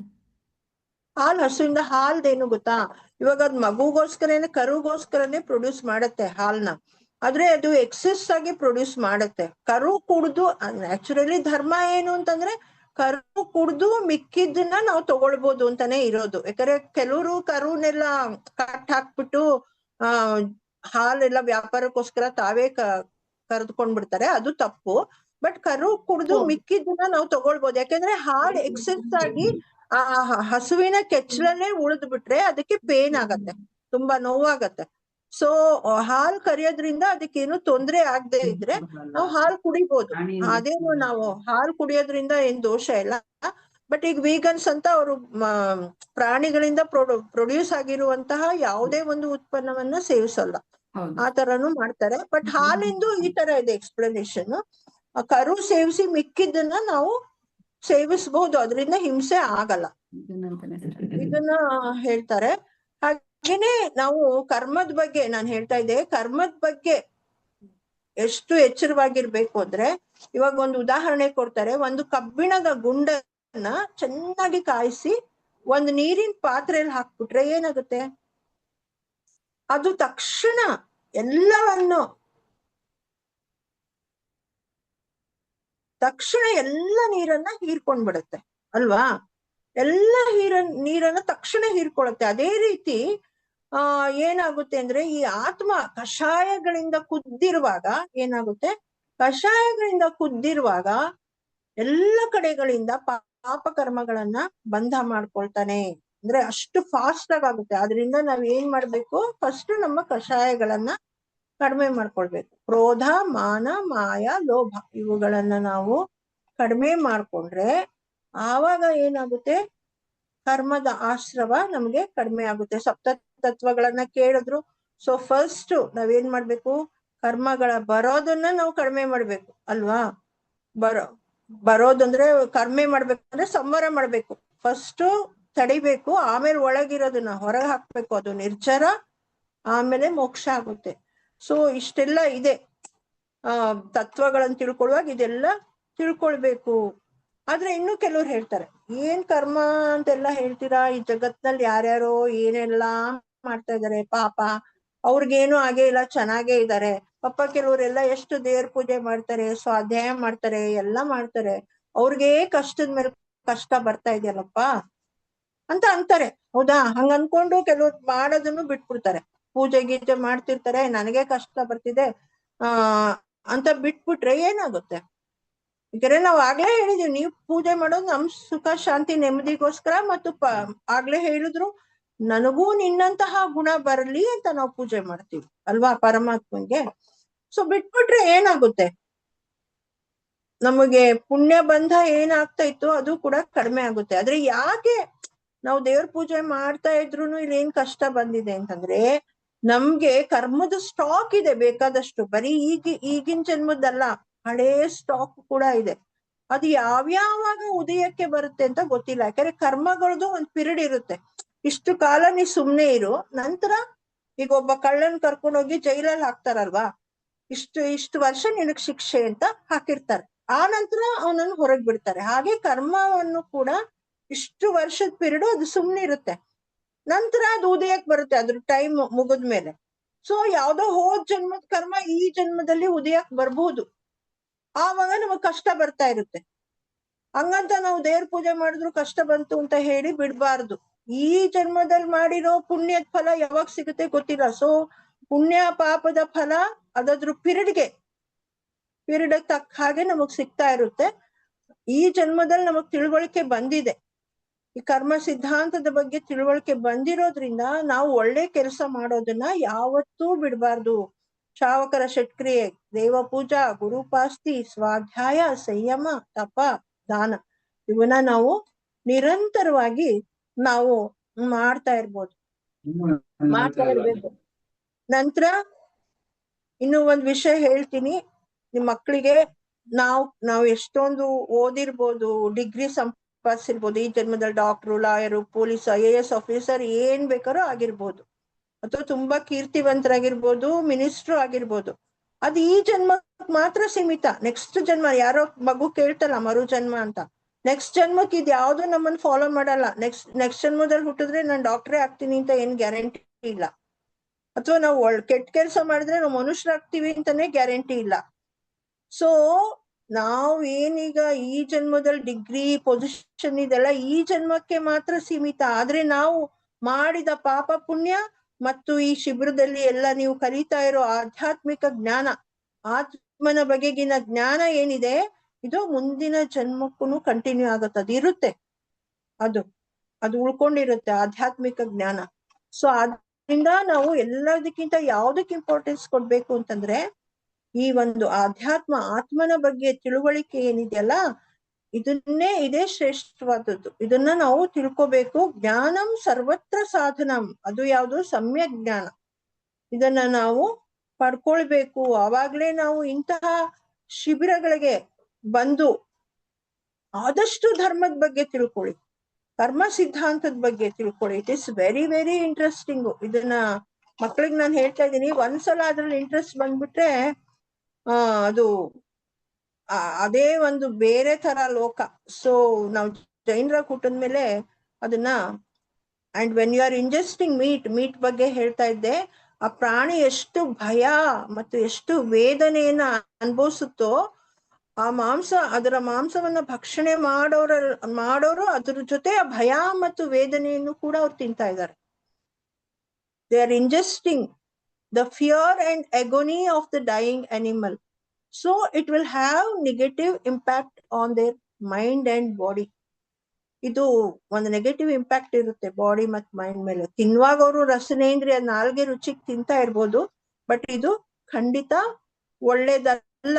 ಇದು ಒಳ್ಳೇದಲ್ಲ. ಮತ್ತೆ ನಿಮ್ ಫ್ರೆಂಡ್ಸ್ ಎಲ್ಲ ಜಾಸ್ತಿ ಜನ ಮಾಂಸ ಭಕ್ಷಣೆ ಮಾಡ್ತಾರೆ, ನಿನ್ಗೆ ಪ್ರೋಟೀನ್ ಸಿಗುತ್ತೆ, ಅದು ಸಿಗುತ್ತೆ, ಇದು ಸಿಗುತ್ತೆ, ಇದು ಸಸ್ಯಾಹಾರದಲ್ಲಿ ಏನು ಸಿಗಲ್ಲ ಅಂತೆಲ್ಲ ಹೇಳಿದ್ರೆ ನೀವು ನಂಬೇಡಿ. ಸಸ್ಯಾಹಾರದಲ್ಲಿ ಕೂಡ ನಿಮ್ಗೆ ಹೈ ಪ್ರೋಟೀನ್ಸ್ ಬೇಕಂದ್ರೆ ಡ್ರೈ ಫ್ರೂಟ್ಸ್ ನ ಸೋಕ್ ಮಾಡಿ ನೀರಲ್ಲಿ ಬೆಳಿಗ್ಗೆ ತಿನ್ನಿ.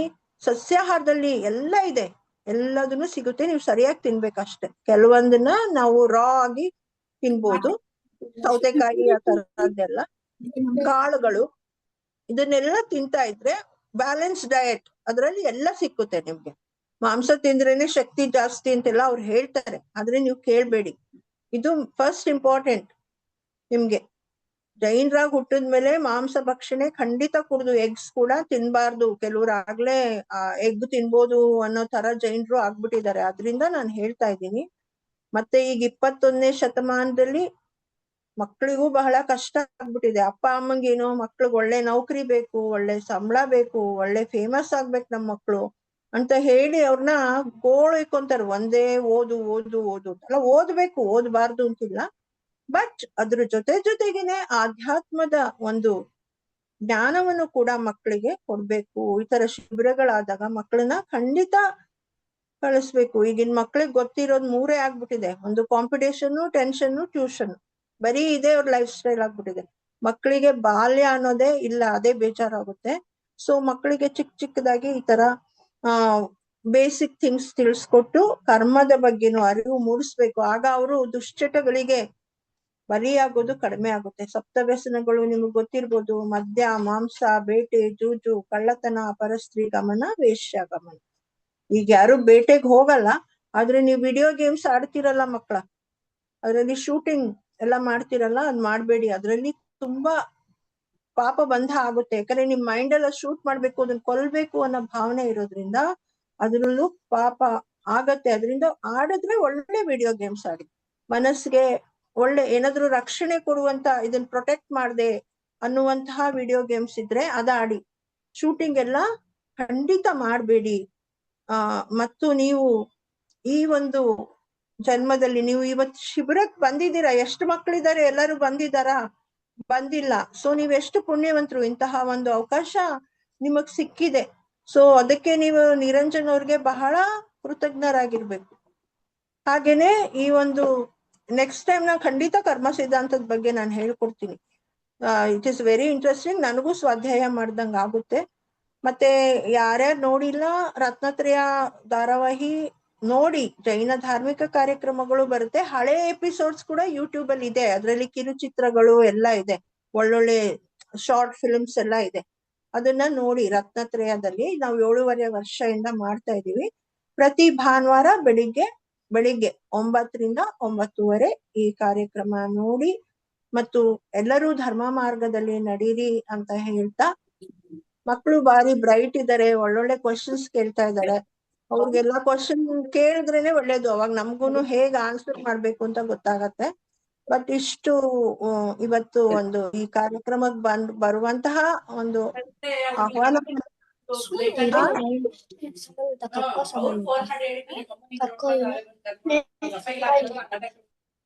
ಆಹ್ವಾನವನ್ನ ನೀಡಿದಂತಹ ಶ್ರೀ ನಿರಂಜನ್ ಅವರಿಗೆ ನನ್ನ ನಮಸ್ಕಾರಗಳನ್ನ ತಿಳಿಸ್ತಾ ನನ್ನ ಮಾತು ಮುಗಿಸ್ತೀನಿ. ಟೈಮ್ ಸ್ವಲ್ಪ ಜಾಸ್ತಿ ತಗೊಂಡೆ ಅನ್ಸುತ್ತೆ.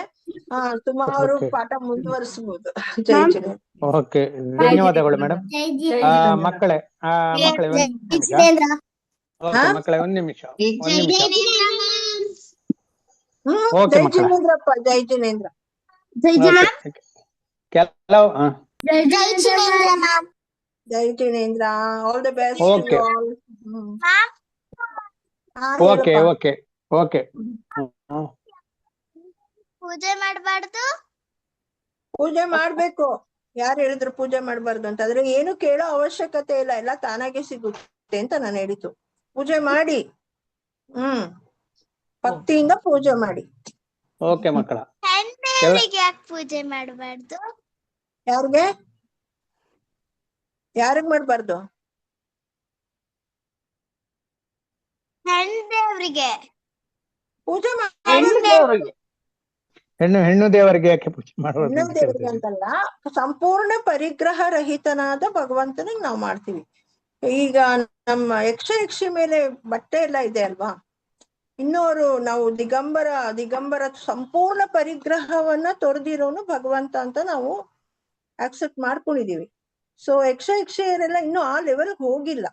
ನಾವು ಗೌರವ ತೋರಿಸ್ಬೇಕು, ಷೋಡಶೋಪಚಾರ ಮಾಡ್ಬೇಕು, ಎಲ್ಲ ಮಾಡ್ಬೇಕು. ಬಟ್ ಎರಡಕ್ಕೂ ಡಿಫ್ರೆನ್ಸ್ ಇದೆ, ಆಯ್ತಾ? ಓಕೆ ಮಕ್ಕಳೇ. ಆಗ ಸುಮಾ ಮೇಡಮ್ ಹೇಳಿದ್ರು 18 ದೋಷ ರಹಿತರು, ಯಾವುದು ಭಯ, ಹಸಿವೆ, ನೀರಡಿಕೆ ಇದೆಲ್ಲ ಇಲ್ಲದವರು ದೇವರು, ಅವರನ್ನು ಪೂಜೆ ಮಾಡ್ಬೇಕಂತ ಹೇಳಿದ್ದಾರೆ. ನಿಮ್ಗೆ ಅರ್ಥ ಆಗ್ಲಿಕ್ಕೆ ಸ್ವಲ್ಪ ಕಷ್ಟ ಆಗುತ್ತೆ ಮಕ್ಕಳಿಗೆ. ತಿಳ್ಕೊಳ್ಳಿ, ಕೇಳಿ ಕ್ವೆಶ್ಚನ್, ಅವಾಗ ಅವ್ರಿಗೆ ಗೊತ್ತಾಗತ್ತೆ. ಅದೇ ನಂಗೆ ಬಹುಶಃ ಆ 18 ದೋಷಗಳ ಬಗ್ಗೆ ಸ್ವಲ್ಪ ವಿವರಿಸ್ಬೇಕಂತ ಕಾಣುತ್ತೆ ಮೇಡಮ್, ಸುಮಾ ಮೇಡಮ್ ಅವರೇ. ಓಕೆ, ದಯವಿಟ್ಟು ಯಾರು ಈ ಧಾರಾವಾಹಿ ಎಲ್ಲ ಟಿವಿಯಲ್ಲಿ ನೋಡುದ ಬದಲಿಗೆ ಈ ರತ್ನಾತ್ರಯ ಧಾರಾವಾಹಿಯನ್ನು ನೋಡಿ. ಅದರಲ್ಲಿ ನಮ್ಮ ಜೈನ ಧರ್ಮಕ್ಕೆ ಸಂಬಂಧಪಟ್ಟ ಕಾರ್ಯಕ್ರಮಗಳು ಬರ್ತದೆ. ಅದನ್ನು ದಯವಿಟ್ಟು ಯಾರು ಈವರೆಗೆ ವೀಕ್ಷಿಸದೇ ಇದ್ದೀರಾ, ನೋಡದೇ ಇದ್ದೀರಾ, ಇನ್ನು ಪ್ರತಿ ಭಾನುವಾರ ನೋಡಿ. 9 ಗಂಟೆಗೆ ರತ್ನಾತ್ರಯ ಧಾರಾವಾಹಿ ಬರ್ತದೆ. ಓಕೆನಾ ಮಕ್ಕಳ? ನೋಡಿ, ಇವತ್ತು ಮೇಡಮ್ ನಮ್ಗೆ ಹೇಳಿದ ಮಾತುಗಳು ಚೆನ್ನಾಗಿ ಹೇಳಿದ್ದಾರೆ. ಅಂತಹ ಮಾತುಗಳೇ ರತ್ನಾತ್ರಯ ಧಾರಾವಾಹಿಯಲ್ಲೂ ಕೂಡ ಬರುತ್ತೆ. ಅದನ್ನು ದಯವಿಟ್ಟು ಚಂದನ ಡಿಡಿ ಚಂದನದಲ್ಲಿ ಬರುತ್ತೆ. ಚಂದನದಲ್ಲಿ ಬರುತ್ತೆ. ಮತ್ತೆ ರಾತ್ರಿ ಹಾಕ್ಬೇಡಿ, ಬೆಳಿಗ್ಗೆ 9ರಿಂದ ಬೆಳಗ್ಗೆ ಪ್ರತಿ ಭಾನುವಾರ ಬೆಳಗ್ಗೆ 9 ಗಂಟೆಗೆ. ಅವತ್ತು ರಜೆ ಇರ್ತದೆ, ಮಕ್ಕಳಿಗೂ ಕೂಡ ನೋಡ್ಬೋದು ಅದನ್ನು. ಓಕೆ, ಇದೀಗ ಸುಮಾ ಪ್ರಸಾದ್ ಮೇಡಮ್ ಅವರು ಕಾರ್ಯಕ್ರಮವನ್ನು ಮುಂದುವರಿಸ್ತಾರೆ. ಸಮಯ ಆಗಿದೆ ಅಲ್ಲ? ಸಮಯ ಆಗಿದೆ, ಮತ್ತೆ ನಾಳೆ ಮುಂದುವರ್ಸೋಣ ಅಲ್ಲ? ಆಯ್ತು, ಅದು ನಂಗೆ ನನ್ನ ಅಡ್ಡಿ ಇಲ್ಲ. ಯಾಕೆಂದ್ರೆ ಆಯ್ತು, ಸುಮಾರು ಇನ್ಫಾರ್ಮೇಶನ್ ಡಾಕ್ಟರ್ ನೀರಜ್ ಅವರೇ ಕೊಟ್ಟಿದ್ದಾರೆ. ಬಹಳ ತುಂಬಾ ಒಂದು ಒಳ್ಳೆಯ ಒಂದು ಹಿತ ನುಡಿಯನ್ನ ಮಕ್ಕಳಿಗೆ ಹೇಳಿದ್ದಾರೆ. ಎಲ್ಲಾ ಡೌಟ್ ಕ್ಲಿಯರ್, ಅಷ್ಟು ಚೆನ್ನಾಗಿ ಹೇಳಿದ್ದಾರೆ. ನಮ್ಗೆ ಇನ್ನೂ ಒಂದು ಕತೆ ಹೇಳಿ ಅದ್ರ ಮೂಲಕ ಹೇಳ್ಬೇಕು ಅಂತಿದ್ವಿ. ಬಹಳಷ್ಟು ಸಮಯ ತೆಗೆದುಕೊಳ್ಳೋದ್ರಿಂದ ನಾವು ಮುಂದುವರ್ಸ್ಬೋದಲ್ವಾ ನಾಳೆ? ಓಕೆ ಮ್ಯಾಮ್, ಖಂಡಿತವಾಗಿ. ನಾಳೆ ನನ್ನ ದೃಷ್ಟಿಯಲ್ಲಿ ಒಂದು 18 ದೋಷಗಳನ್ನು ಸ್ವಲ್ಪ ವಿವರಿಸುವುದು ಒಳ್ಳೇದು ಅಂತ ಕಾಣುತ್ತೆ ಮಕ್ಕಳಿಗೆ. ನಮ್ಮ ದೇವರ ಸ್ವರೂಪ ಹೇಗಿದೆ ಅಂತ, ಮತ್ತೆ ನಮ್ಮ ತೀರ್ಥಂಕರರು ಎಲ್ಲಿದ್ದಾರೆ. ನನ್ನದೇನು ಅಡ್ಡಿ ಇಲ್ಲ. ಓಕೆ, ನಾಡಿದ್ದು ಒಂದು ದಿನ ಎಕ್ಸ್ಟೆನ್ಷನ್ ಮಾಡ್ತೇವೆ ಧಾರ್ಮಿಕ ಶಿಬಿರವನ್ನು. ದಯವಿಟ್ಟು ಎಲ್ಲರೂ ಗಮನಿಸಿ. ಸೋಮವಾರನು ಇದೆ ಕೂಡ, ಯಾಕೆಂದ್ರೆ ಅವತ್ತೊಂದು ವಿಶೇಷ ಕಾರ್ಯಕ್ರಮ ಇದೆ ನಿಮಗಾಗಿ, ಮಕ್ಕಳಿಗಾಗಿ. ಅದರಲ್ಲೂ ಕೂಡ ತಿಂಡಿ ತಿನಿಸುಗಳ ಬಗೆಗೆ. ಅದರನ್ನು ನಾಡಿದ್ದು ಸೋಮವಾರ ನಾವು ಅದ ವಿಡಿಯೋ ಸಮೇತ ಎಲ್ಲ ಪ್ರದರ್ಶನ ಮಾಡ್ತೇವೆ. ಈಗ ಸುಮಾ ಮೇಡಮ್ ಮುಂದುವರಿಸ್ತೀರಾ ಹಾಗಾದ್ರೆ?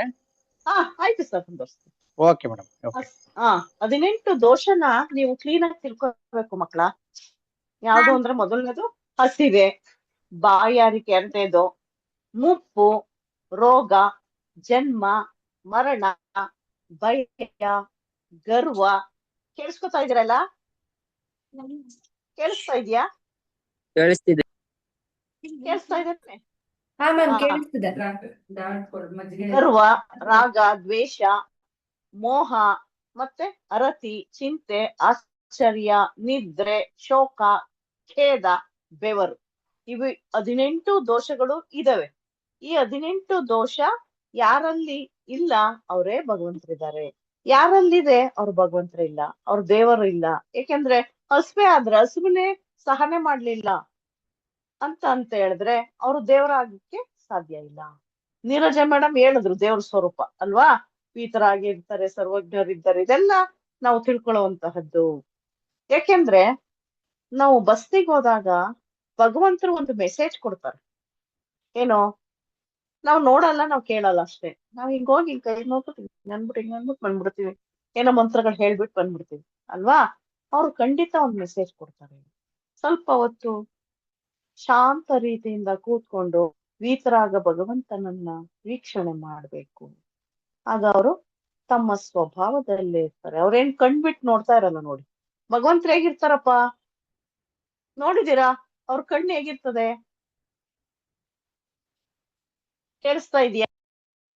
ಮ್ಯಾಮ್, ಕಣ್ಣು ಮುಚ್ಚಿರುತ್ತೆ. ಓಕೆ, ಅವ್ರು ಲೆಫ್ಟ್ ಆಗಿದೆ. ಒಂದು ನಿಮಿಷ. ಸುಮಾ ಮೇಡಮ್.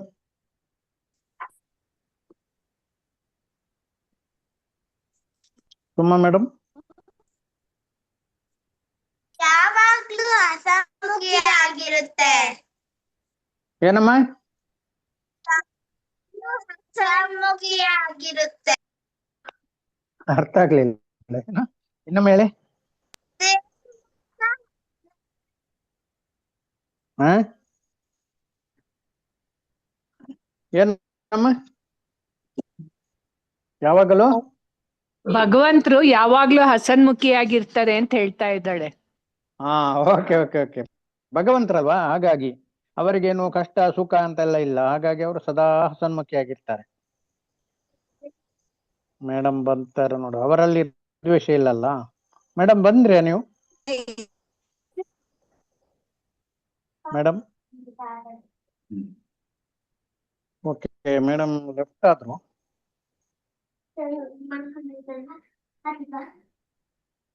ಸೋಮವಾರ ಇದು ಶಿಬಿರ ಉಂಟಾಯ್ತಾ ಮಕ್ಕಳ? ಎಲ್ರು ಬರ್ಬೇಕು ಸೋಮವಾರ. ಸೋಮವಾರ ವಿಶೇಷ ಎಲ್ಲ ವಿಡಿಯೋ ಪ್ರದರ್ಶನಗಳೆಲ್ಲ ಇದೆ. ಆಯ್ತು. ನಾಳೆ ಇಲ್ಲ ಸರ್? ನಾಳೆ ಇದೆ, ನಾಳೆ ಇದೆ, ನಾಳೆ ಇದೆ. ಆಗ ಕ್ಲಾಸ್ ಕ್ಲೋಸ್ ಮಾಡುವನಂತ, ಬಹುಶಃ ಬರುದಿಲ್ಲ ಅಂತ ಕಾಣುತ್ತೆ, ನೆಟ್ವರ್ಕ್ ಸಮಸ್ಯೆ ಅವರಿಗೆ. ಸರ್ ಮ್ಯಾಮ್ ಬಂದಿಲ್ಲ.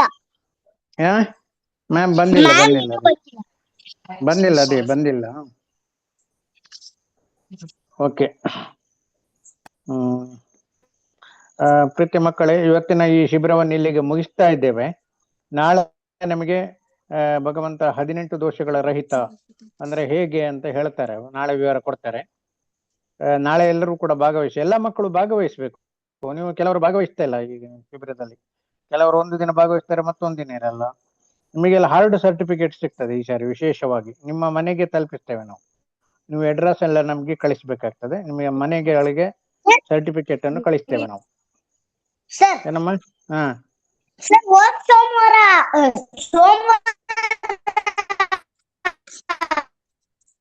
Voice break ಆಗ್ತುಂಟಣ್ಣ. ಎಂತಣ್ಣ? ಸೋಮವಾರ? ಹಲೋ, ಓಕೆ, ಸರಿ. ಹಾಗಾದ್ರೆ ಇಲ್ಲಿಗೆ ಕ್ಲೋಸ್ ಮಾಡೋಣ. ಏನಮ್ಮ? ಯಾವಾಗಮ್ಮ? ಸರ್ ಬುಧವಾರ ನೀವು ಕ್ಲಾಸ್ ಮಾಡಿದ್ದು? ಹೌದಣ್ಣ, ಮಾಡಿದ್ದು ಅದು. ಹೌದಾ?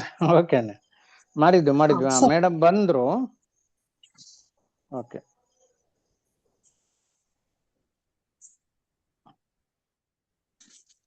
ಮೇಡಮ್ ಹಲೋ ಶುರು ಮಾಡ್ತೀರಾ? ಹಾ, ಹಾ ಲೆಫ್ಟ್ ಆಯ್ತು ಏನೋ ಮೇಡಮ್. ಪ್ರಾಬ್ಲಮ್ ಆಗ್ಬಿಟ್ಟಿದೆ, ಪ್ರಾಬ್ಲಮ್ ಆಗಿದೆ. ಹಲೋ, ಕೇಳಿಸ್ತಾ ಇದೆಯಾ? ಕೇಳಿಸ್ತಾ ಇದೆ. ಹಾ, ಒಂದು ಮೆಸೇಜ್ ಕೊಡ್ತಾರೆ, ನಾವು ನೋಡ್ದಾಗ ನೋಡಿ ಬಹಳ ಡಿಸ್ಟರ್ಬ್ ಆಗ್ತದೆ. ಆ ಮೆಸೇಜ್ ಏನಪ್ಪಾ ಅಂದ್ರೆ, ಅರ್ಹಂತರು ಭಗವಂತರು ಹೇಗಿರ್ತಾರಪ್ಪ, ಅವ್ರ ಕಣ್ಣನ್ನು ನೋಡಿದೀರಾ? ಮಕ್ಕಳ ಯಾರಾದ್ರೂ ಹೇಳ್ತೀರಾ? ಕಣ್ಣು ಮುಚ್ಚಿರುತ್ತೆ ಮ್ಯಾಮ್. ಮುಚ್ಚಿರುತ್ತಾ? ಕಣ್ ತೆಕ್ಕೊಂಡಿರಲ್ವಾ? ತೆಗ್ದಿರುತ್ತೋ ಮುಚ್ಚಿರುತ್ತೋ?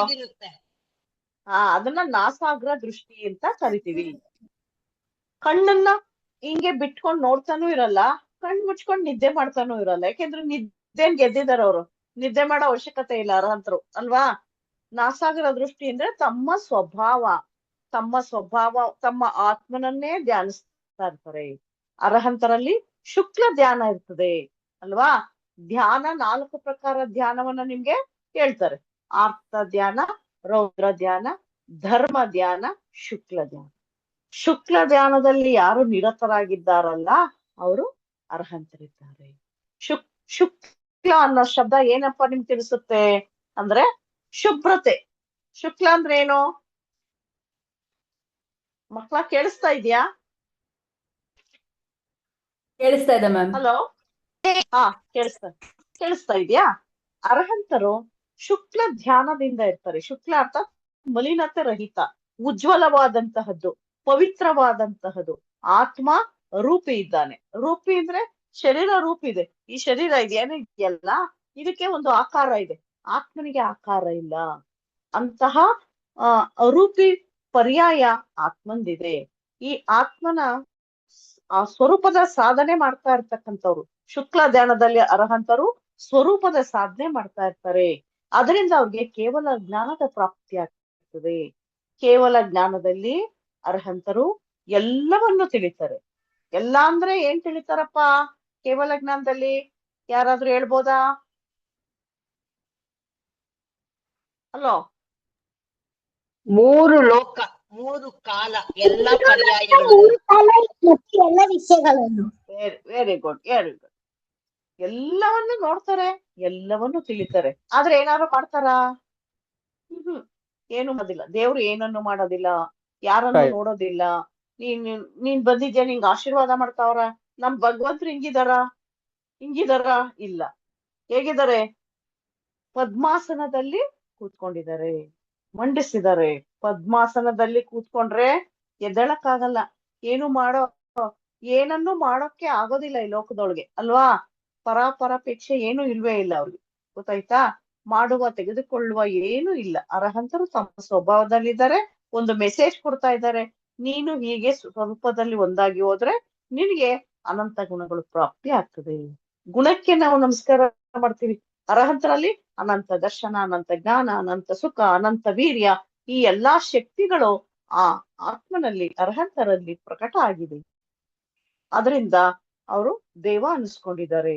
ಎಲ್ಲ ಗುಣಗಳು ಅವರಲ್ಲಿದೆ. ಒಂದೊಂದೇ ಗುಣಗಳನ್ನ ನಾವು ಸ್ಮರಣೆ ಮಾಡ್ತಾ ಇದ್ರೆ ಸಾಕು, ಬೇಕಾದಷ್ಟಿದೆ. ಅಷ್ಟ ಪ್ರಾತಿಹಾರ್ಯಗಳಲ್ಲಿ ಎಷ್ಟು ವಿಶೇಷತೆ ಇದೆ ಗೊತ್ತಾ ಮಕ್ಕಳ? ಭಾಮಂಡಲ, ದಿವ್ಯ ಧ್ವನಿ ಏನನ್ನ ಹೇಳುತ್ತೆ? ಲೋಕದ ಹಿತವನ್ನ ಮಾಡ್ತಕ್ಕಂತಹದ್ದಿದೆ. ಎಲ್ಲ ಕೀರ್ತಿ ಪ್ರಾಪ್ತಿಯಾಗಿದೆ. ನಾವು ಚತ್ತಾರಿ ಪಾಠದಲ್ಲಿ ನಿಮ್ಗೆ ಚತ್ತಾರಿ ಪಾಠ ಬರುತ್ತೆ ಅಲ್ವಾ ಮಕ್ಕಳ? ಹಲೋ, ಬರುತ್ತೆ. ಚತ್ತಾರಿ ಪಾಠದಲ್ಲಿ ಏನ್ ಹೇಳ್ತೀವಿ? ಮಂಗಲಗಳು 4 ಇದಾವೆ: ಅರ್ಹಂತರು, ಸಿದ್ಧರು, ಆಚಾರ್ಯ ಸಾಧುಗಳು, ಮತ್ತೆ ಕೇವಲಿ ಭಗವಂತರಿಂದ ಹೇಳಲ್ಪಟ್ಟಂತಹದ್ದು, ಅದು ಮಂಗಲ ಇದೆ. ಶರಣ 4 ಇರೋದು ಲೋಕದೊಳಗೆ. ನಾನು ಹೇಳ್ತಾ ಇರೋದು ಬರೀ ಅಲ್ಲ, ಇಡೀ ಲೋಕ, ವರ್ಲ್ಡ್ ಅಲ್ಲಿ ಇರ್ತಕ್ಕಂಥದ್ದು ಶರಣ 4, ಉತ್ತಮ 4, ಮಂಗಲ 4. 5ನೇದು ಇಲ್ವೇ ಇಲ್ಲ ಅಲ್ವಾ. ಹಾಗಾಗಿ ಅರ್ಹಂತರೇ ನಮಗೆ ನಿಜವಾದ ದೇವರಿದ್ದಾರೆ. ಅವರನ್ನ ಆರಾಧನೆ ಮಾಡೋದ್ರಿಂದ, ಸ್ಮರಣೆ ಮಾಡೋದ್ರಿಂದ, ಪೂಜಿಸೋದ್ರಿಂದ, ಅರ್ಹಂತರ ಧ್ಯಾನ ಮಾಡೋದ್ರಿಂದ ಅದಕ್ಕೆ ಪಂಚಪರಮೇಷ್ಠಿಗಳಲ್ಲಿ ಪ್ರಥಮ ಸ್ಥಾನ ಅರ್ಹಂತರಿಗೆ ಇದೆ. ಜಿನೇಂದ್ರ ಭಗವಂತರಿಗೆ ಇದೆ. ನಾವು ಜಿನೇಂದ್ರ ಭಗವಂತರನ್ನ ಸ್ಮರಣೆ ಮಾಡ್ತೀವಿ, ಸ್ತುತಿ ಮಾಡ್ತೀವಿ, ಸ್ತೋತ್ರ ಮಾಡ್ತೀವಿ. ಮತ್ತೆ ಇನ್ನೊಂದು ಏನಪ್ಪಾ ವಿಶೇಷ ಅರ್ಹಂತರದು ಅಂದ್ರೆ 100 ಜನ ಶತೇಂದ್ರ ಒಂದಿತನು ತ್ರಿಜಗ ಹಿತನು. 3 ಜಗಕ್ಕೆ ಹಿತಕಾರಿ ಇದ್ದಾನೆ ಭಗವಂತ. 100 ಜನ ಇಂದ್ರರು ಹಾ ಏನಪ್ಪಾ 100 ಜನ ಇಂದ್ರರು 100 ಇಂದ್ರಗಳು ಅವ್ರನ್ನ ಪೂಜಿಸ್ತಾರೆ. ಗೊತ್ತಾಯ್ತಾ? ಇನ್ಯಾರು ಪೂಜಿಸ್ತಾರ ಲೋಕದೊಳಗೆ ಯಾರು ಪೂಜನೀಯರು ಇಲ್ವೇ ಇಲ್ಲ. ಅರಹಂತರು ಸಿದ್ರನ್ ಬಿಟ್ಟು ದೇವ ಅವರೇ ಇದ್ದಾರೆ. ಗುರು ಯಾರಪ್ಪ? ಆಚಾರ್ಯ ಉಪಾಧ್ಯಾಯ ಸಾಧು ಪರಮೇಷ್ಠಿಗಳಿದ್ದಾರೆ. ದೇವ ಶಾಸ್ತ್ರ ಗುರು. ಶಾಸ್ತ್ರ ಏನಂತ ಹೇಳುತ್ತೆ?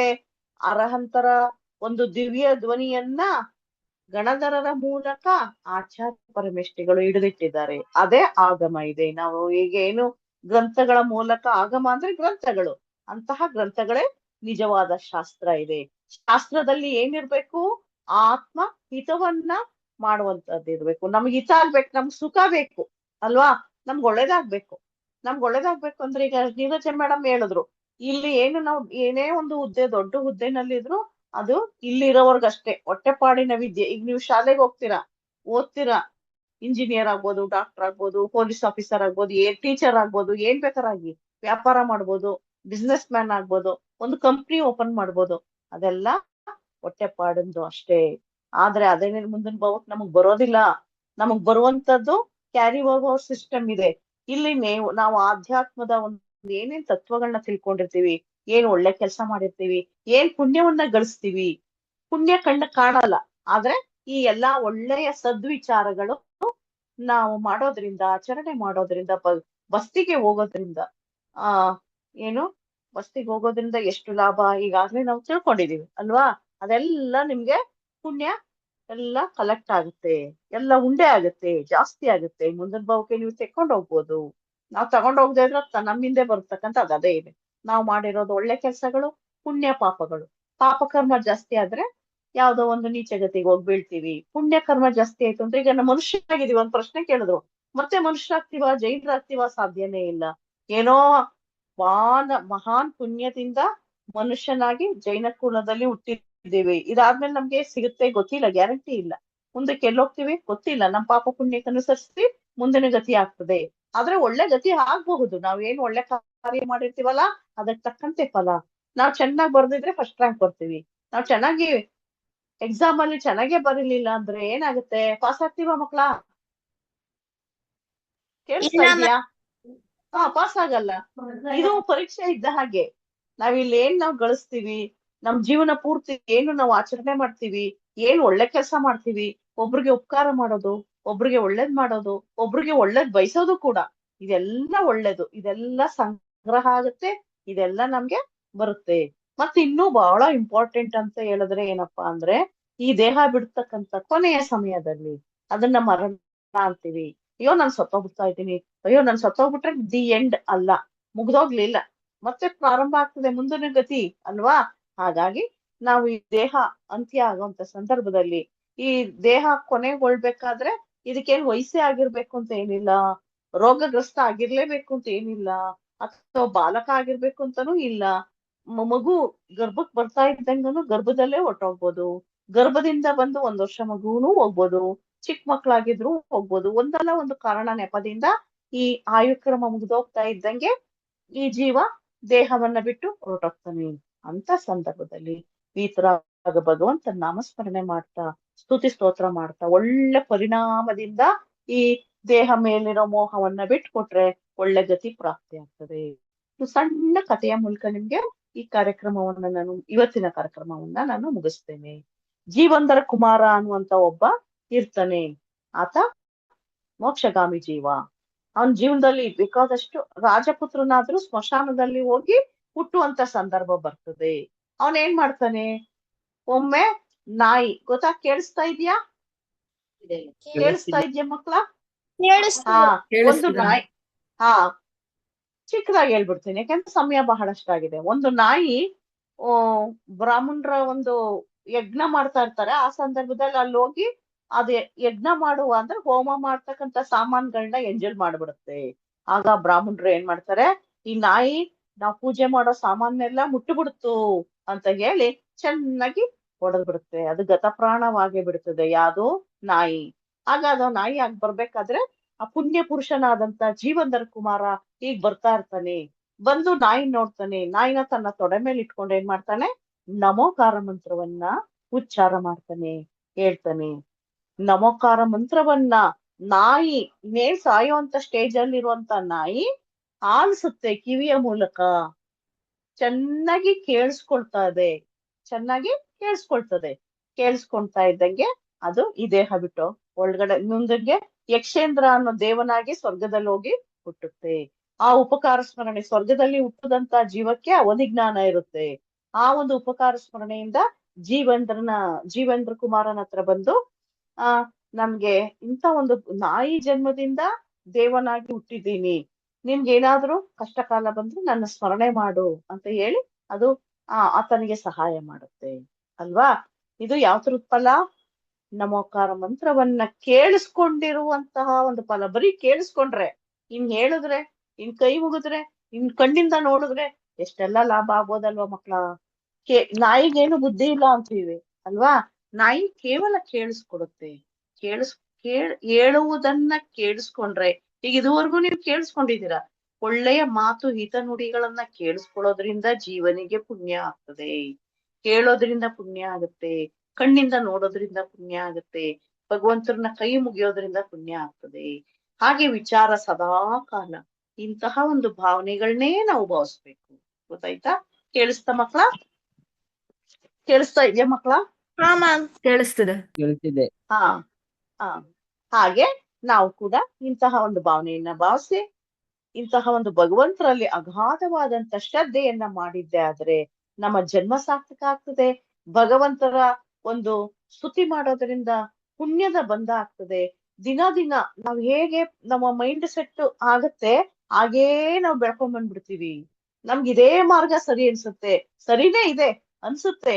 ಯಾವ ಸದಾಕಾಲ ಈ ಮಾರ್ಗವೇ ಬಿಟ್ಟು ಇನ್ಯಾವುದು ಮಾರ್ಗ ಇಲ್ಲ. ಜಿನದೇವನೇ ದೇವ, ಜಿನಶಾಸ್ತ್ರವೇ ಶಾಸ್ತ್ರ, ಜಿನ ಮುನಿಗಳೇ ಗುರು ಎನಗೆ, ನೆನೆಯನ್ನು ಮತ್ತೊಂದು ಕನಸು ಮನಸ್ಸಿನೋಳು ಜಿನಪತಿ ನೀವೆನ್ನ ಪೊರೆಯೋ. ಇದು ನಿತ್ಯ ನಾವು ಹೇಳ್ಕೊಳ್ತಾ ಇಂತಹ ಭಗವಂತರ ಸ್ಮರಣೆ ಸ್ತುತಿ ಸ್ತೋತ್ರ ಮಾಡ್ತಾ ನಾವು ಜೀವನವನ್ನ ಕಳೆಯುವಂಥದ್ದು. ಇಂಥ ಒಳ್ಳೆ ವಿಚಾರಗಳನ್ನ ನಾವು ನಿಮ್ಮ ಹತ್ರ ಹಂಚ್ಕೊಳ್ಳಿಕ್ಕೆ ಅವಕಾಶ ಮಾಡಿಕೊಟ್ಟಂತಹ ನಿರಂಜನ ಲಹರಿ ಅವರಿಗೆ ಮತ್ತೊಮ್ಮೆ ಹೃತ್ಪೂರ್ವಕ ವಂದನೆಗಳನ್ನ ಹೇಳ್ತಾ ಈ ದಿನದ ಕಾರ್ಯಕ್ರಮವನ್ನ ನಾನು ಇಲ್ಲಿಗೆ ಮುಕ್ತಾಯ ಮಾಡ್ತೀನಿ. ಎಲ್ಲರಿಗೂ ಜೈ ಜಿನೇಂದ್ರ. ಜೈ Okay. ಜಿನೇಂದ್ರ. ಜೈ ಜಿನೇಂದ್ರ ಮ್ಯಾಮ್. ನಮ್ಮ ಇಂದಿನ ತರಗತಿಯನ್ನು ನಡೆಸಿಕೊಟ್ಟಂತ ಜೈ ಜಿನೇಂದ್ರ ಮೇಡಮ್. ಜೈ ಜಿನೇಂದ್ರ ಮರಿ, ಜೈ ಜಿನೇಂದ್ರ. ಸುಮಾ ಪ್ರಸಾದ್ ಮೇಡಮ್ ಅವರಿಗೆ ಧನ್ಯವಾದಗಳು. ಹಾಗೆ ನಮ್ಮ ಕಾರ್ಯಕ್ರಮದಲ್ಲಿ ಅತಿಥಿಯಾಗಿ ಪಾಲ್ಗೊಂಡಂತ ಡಾಕ್ಟರ್ ನೀರಜ ನಾಗೇಂದ್ರ ಕುಮಾರ್ ಜೈನ್ ಅವರಿಗೂ ಕೂಡ ಧನ್ಯವಾದಗಳನ್ನು ಅರ್ಪಿಸುತ್ತಿದ್ದೇನೆ. ಹಾಗೆ ಪ್ರಾರ್ಥನೆಯನ್ನು ಮಾಡಿದಂತ ಪ್ರಬುದ್ಧ ಜೈನ್ ಕಾರ್ಕಳ ಇವರಿಗೂ ಕೂಡ ಧನ್ಯವಾದಗಳನ್ನು ಅರ್ಪಿಸುತ್ತಿದ್ದೇನೆ. ಹಾಗೆ ನಮ್ಮ ಶಿಬಿರದಲ್ಲಿ ಭಾಗವಹಿಸಿದ ಎಲ್ಲಾ ಮಕ್ಕಳಿಗೂ ಮಕ್ಕಳ ಪೋಷಕರಿಗೂ ಕೂಡ ಧನ್ಯವಾದಗಳನ್ನು ಅರ್ಪಿಸುತ್ತಿದ್ದೇನೆ. ಕಾರ್ಯಕ್ರಮವನ್ನು ರೆಕಾರ್ಡ್ ಮಾಡಿದಂತ ಶ್ರಾವಣಿ ಮತ್ತು ಸುಮಾ ಮೇಡಮ್ ಇಬ್ಬರಿಗೂ ಧನ್ಯವಾದಗಳನ್ನು ಅರ್ಪಿಸುತ್ತಿದ್ದೇನೆ. ನಮ್ಮ ಕಾರ್ಯಕ್ರಮಕ್ಕೆ ಪ್ರತ್ಯಕ್ಷವಾಗಿ ಪರೋಕ್ಷವಾಗಿ ಸಹಕರಿಸುತ್ತಿರುವಂತಹ ಎಲ್ಲರಿಗೂ ಧನ್ಯವಾದಗಳನ್ನು ಅರ್ಪಿಸುತ್ತಾ ಇನ್ನು ನಾಳೆಯ ಶಿಬಿರದಲ್ಲಿ ಇದೇ ಹೊತ್ತಿಗೆ ನಾವೆಲ್ಲರೂ ಭೇಟಿಯಾಗೋಣ. ಅಲ್ಲಿಯವರೆಗೆ ತಮಗೆಲ್ಲರಿಗೂ ಜೈ ಜಿನೇಂದ್ರ. ಜೈ ಜಿನೇಂದ್ರ ಸರ್, ಜೈ ಜಿನೇಂದ್ರ ಮ್ಯಾಮ್.